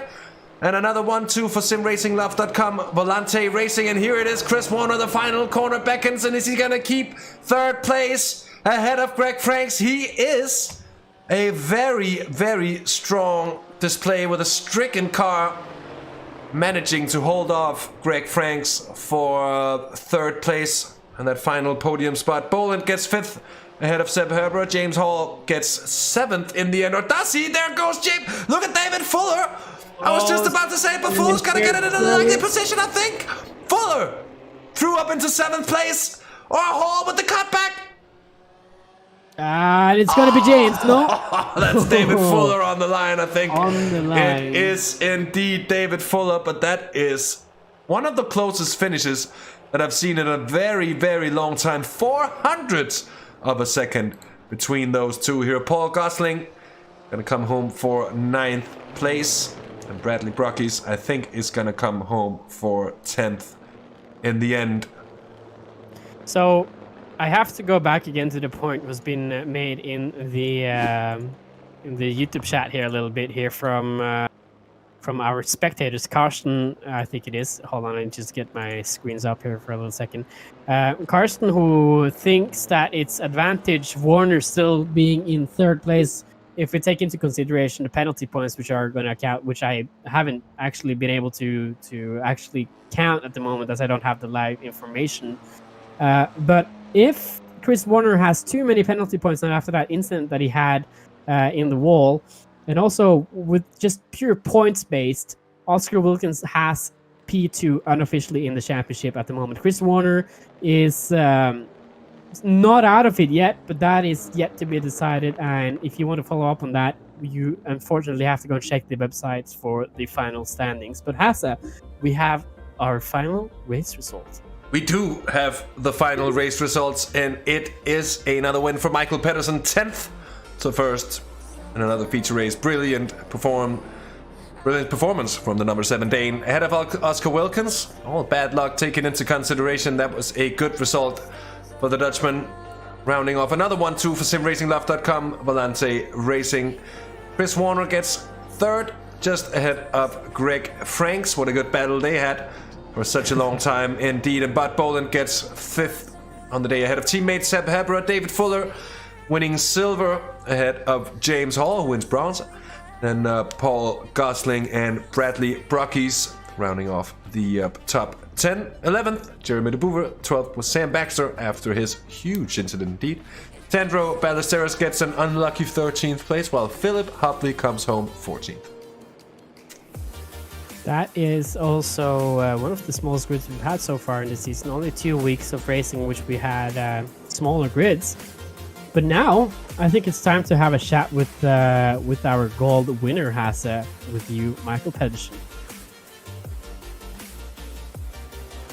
And just fixing up the final interview details. Michael, welcome and congratulations, 10th to first. Another one. I want to say it's growing to be a bit of a habit of yours. Talk us through that race and just how you pulled it off, mate. I didn't really have to do too much in this one. I feel like this was another one of those chaotic feature races which just ended up in people having damage left, right, and center. So I just took my time, and I knew I had probably the pace to challenge for a top spot. So yeah, I was just patient, and patience pays off. Well, indeed. Good things come to those who wait. There was a lot of talk about a possible multi-21 situation with you and Oscar. Maybe to secure a second place in the overall standings for your teammate there. But that never really seemed to materialize in any way as well. Was that ever something you were talking about there on the team radio?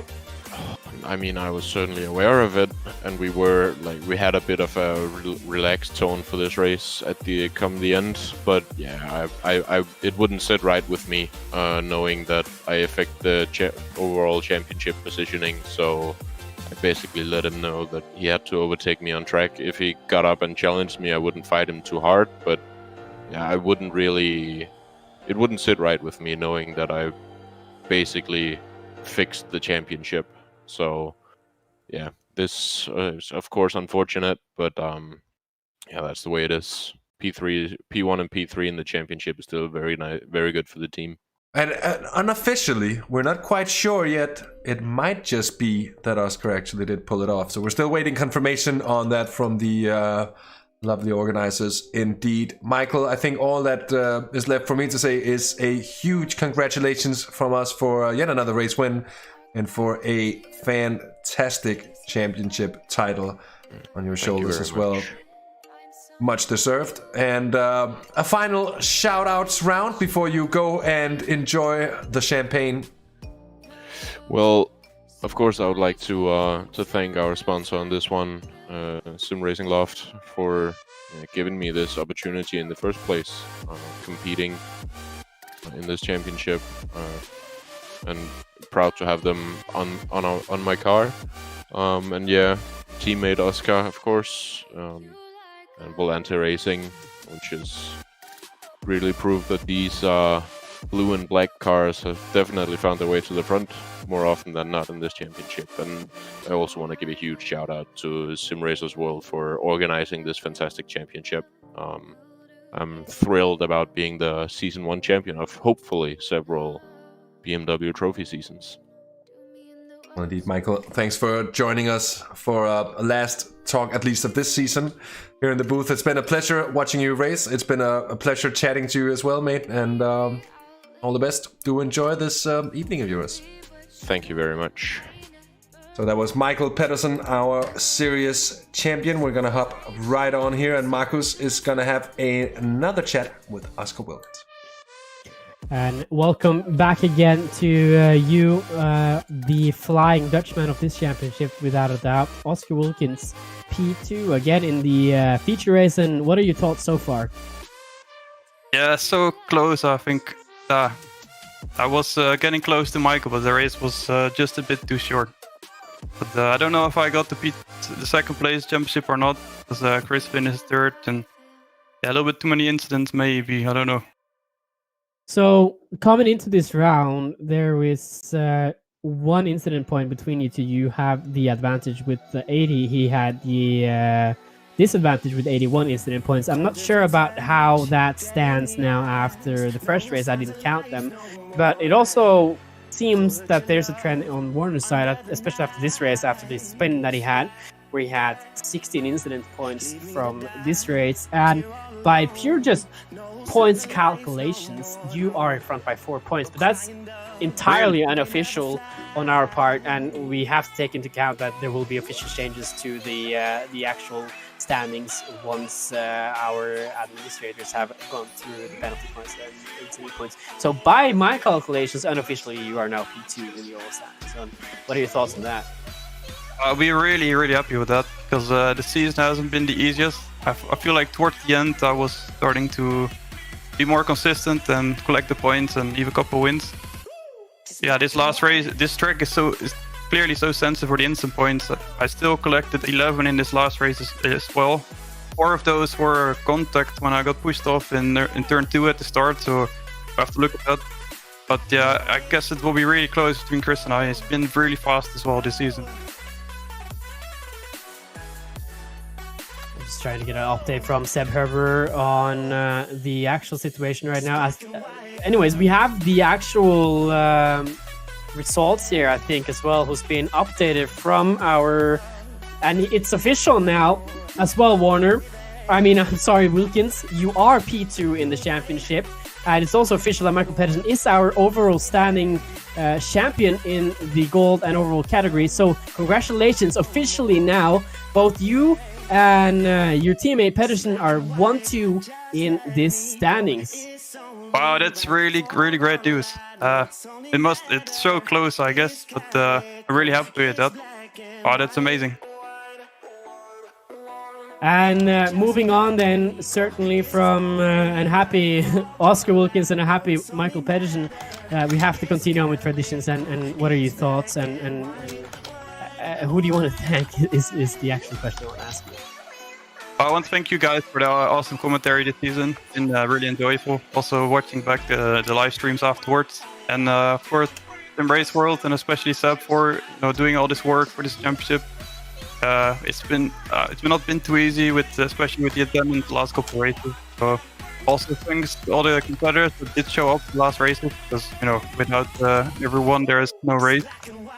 And yeah, overall it's been really tough, really tight, but good racing, I think. So yeah, let's see if we can. If there will be a second season, probably will be back. Thank you so much, Oscar Wilkins, and congratulations again on P2 in the championship standings. Thank you very much, and also of course my congratulations by dominating at the end. And again, Simracersworld for the support, being a great partner. So hope to see you soon. That was our P2 finisher in the overall standings, Hasse, Rømer, and also the P2 in both of these last races. And what a season we've had so far. What a season indeed. What a season indeed. We're going to bring in a bit of a party here at the end. We've got James Hall in for a chat. We're going to have Paul Gosling as well as series organizer Seb Herber. And of course, we're going to start, well, with some kind of order to it. Silver champion, Paul Gosling. Welcome to the broadcast booth. After an eventful season indeed, and what are your thoughts and feelings sitting here now, a class champ? Yeah, good evening, guys. Well, I'm pretty happy. It was a good season. I enjoyed the series. It was pretty competitive. Obviously, it would have been nice to have a few more silver guys to compete with towards the end of the season. I was having fun trying to keep on to the tail of the golds. Enjoyed it. It was good. We're gonna have a chat with another driver who I think you've come to know pretty well across the spaces and lengths of this season. James Hall, who's taken a very, very strong win in bronze as well. Do you reckon he could have been up there in silver? Oh yeah, definitely. He was really good. As the season went on, he just got better and better. It was great fun to race with. Indeed, and coming into a race like this, Paul, how do you approach it, knowing that there's going to be quite a lot of chaos with the winners of the sprint race starting at the back of the field and all those drivers coming through? Are you thinking, are you going to take all the fights coming into a race like this, or were you on a little bit more of a strategic approach, if you will? Yeah, I want to finish the race. I've had that probably for about the last 4 or 5 races now, haven't we, where the leading gold and bronze, silver and bronze guys have been starting right in front of them. And yeah, I mean, you want to get a good start and see if you can clear those that are of similar pace around you. And then it's just a matter of time. So you just have to play the odds with them and choose the right moment to let those guys by, because yeah, otherwise you're going to ruin their race as well. The words of a wise man, Paul Gosling. Congratulations on the silver title. And before we let you go and enjoy it, is there anyone you'd like to give a thanks or a shout out to? Yeah, I mean, the Simracersworld team, the organisation's fantastic. I race in quite a few of their series. And you guys in the booth, you do a great job. I love watching it back afterwards. Well, thank you, Paul. We do appreciate those warm words. And congratulations again for the what is it called? Class win. What's the words I was looking for? And well, you go and enjoy the evening, mates. We'll be hopping on with our next champion. It is the bronze champion as well here, James R. Hall, ready to have a chat with Markus. And James Hall, who's been exciting in his racing in the bronze class, he's also locked out his chances 2 weeks ago in Long Beach, and now coming in here to officially finish it off. And congratulations again on another great result here, James. Yeah, thank you very much. If you'd have told me after the first round I'd be champion, I wouldn't have believed you, to be honest. So, coming into this virtual championship with real-life experience, what is it like trying to duke it out with these virtual e-racers? I'm the one on the team that hasn't got the real-life experience. Oh, you're the one. Oh. Yeah, so okay, so I'm Hasse switched me around here, gave me false information. No, I'm actually medically unfit to drive, so I'm the only one on the team that doesn't. Well, medically fit to drive race cars on screen anyways, and you prove it by being champion in the bronze class. And what are your future plans now for virtual racing? I'm actually doing NLS on Saturday and Sunday this week. The Simracers one on Simracersworld BLN on Saturday, and then me and one of the new lads are doing the iRacing NLS. And then, to be honest, it's find another championship to do here over at Simracersworld. So, big plans for you, James Hall, who's our champion in bronze as well. I think I've said it about 40 times already, but it is a huge moment. It's something that you should be reckoned for, even if it's a bronze class victory. But anyways, James, it was good to see you race here with us in SRW BMW Trophy, and I hope you stay well and fit for the remainder of the year and virtual championships that are to come. And I wish you very much luck with the future series. Thank you very much. Thank you for the commentary as well. It's brilliant. Thank you. Now, of course, James, should there be anyone you'd like to shout out or throw a thanks to while we've got you on the air here, might I supplement my colleague with?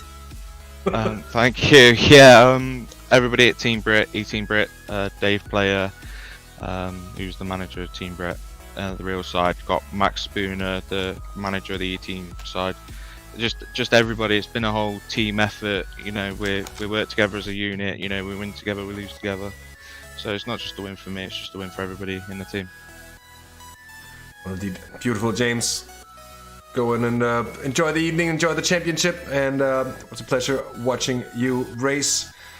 With that said, we're gonna hop on to our final interviewee of the evening. It is series organizer and partaking driver as well, Sepp Herbera, is coming in. Sepp, Thanks for joining us here in the booth. Thanks for throwing all this time into organizing the series, mate. Yeah, thank you guys for doing the broadcast and the commentary. It's been a pleasure indeed, and it's been some really interesting racing over the course of this season. I think the format has really presented us with some absolutely beautiful battles that we wouldn't have been with the more regular formats. I want to ask you, what was the considerations coming into this series about that format, and what was the inspirations to do so? Well, I wanted to make it both interesting to drive and to watch, of course. And my other thing was I wanted to make incident points matter. So you can't just rack up incident points and like nothing. And so I devised this plan to, subtract incident points from the championship points and have a maximum incident limit per season, which means I think it was 150 this season. We didn't reach it, so the penalty for reaching it was disqualification from the championship. So no one reached it. I didn't have to disqualify anyone. Yay! But I think it worked really well to keep the incidents low. We still had incidents, of course. It's racing. Stuff happens. Of course, you can't avoid it. But I think it gave us. It gave us good racing, and I'm just having the standings in front of me. We had like 1, 2, 3, 4, 5, 6, 7 different race winners, if I counted correctly. So I think the switch up with the reverse grid in the feature race worked pretty well. It certainly did, and from our perspective, I can say, Seb, it's been some of the very best racing. It's been absolutely sure to deliver, especially on the feature races, which, when you're in the booth, well, there's nothing better than being more or less certain that you're going to see action, because it's not always given. If you just have 45 minutes of qualifying that puts the field, at their pace and send them off. Sometimes you have races hardly without any overtakes. So that's it's been great to follow, and it's been great to see. It's been great commentating upon as well. Thanks for having both me and Markus in. Said before we... I can tell you, when you are on track and you are in the feature race in P2 or P3 on the grid, and you got the Fury boys and the Volante boys behind you, that's special as well. Because they give no quarter, they know no mercy. They will eat you up. Indeed. We do have those teams that tend to come and dominate as well in the series that we have on SRW TV, and it does as well. At least sometimes it tends to be the same teams, drivers, and so on, the same organizations around that collect the success. Anyway, Seb, it's been a pleasure. And before we let you off the interview hook, is there anyone you'd like to give a thanks or a shout out to on the channel here? Yeah, of course. All the drivers who showed up until the end, especially, like I mentioned, the Fury SimSport guys, what's the full name? Simracingloft.com Volante Racing guys. Throw in a .com in there as well, just to make sure. Yeah. The ETM Brit guys who also showed up every race in force. And countless others that I pretty much forgot now, who made the series what it is. I can't say it often enough. A racing series is nothing without the drivers. And yeah, thanks to you guys for the broadcast. I have rewatched every round, and you did a brilliant job. So thank you guys. And yeah, let's see. Maybe in half a year or a year, when I get my mojo back, maybe I'll do another league. But for now, that's it from me. For now, I'll take a sabbatical. I take a break. Sebastian, a well-deserved sabbatical for you. You've been a busy man here on SRW TV with a lot of balls in the air, so I think there is nothing but understanding in the fact that we all need a break from time to time. Anyway, thanks for having us. Thanks for joining us here, and that is going to be the concluding moments. But not so quick, Hasse. Oh, because you now bastard!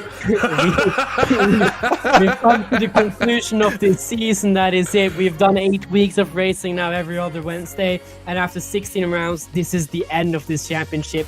But now, if you're still hooked on SRW TV, and you're hooked on online racing, you have to push that red subscribe button down in the corner of your YouTube screen. Press that thumbs up like button on the broadcast as well, and check out our previous broadcasts on this channel. We're going to get a few other series going throughout the week and next week, and be sure to check that out as well. It will be led by someone else, not me and Hasse at the moment. I might get another shot at another GT series in a few weeks' time.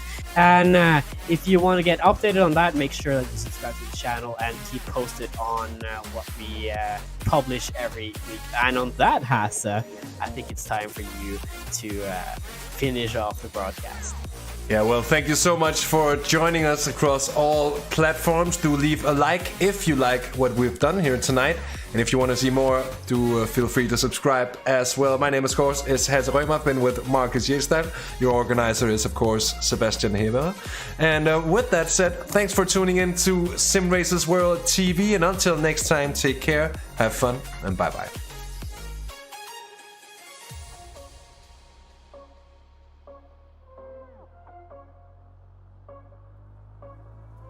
Rising with each beat of the music is bringing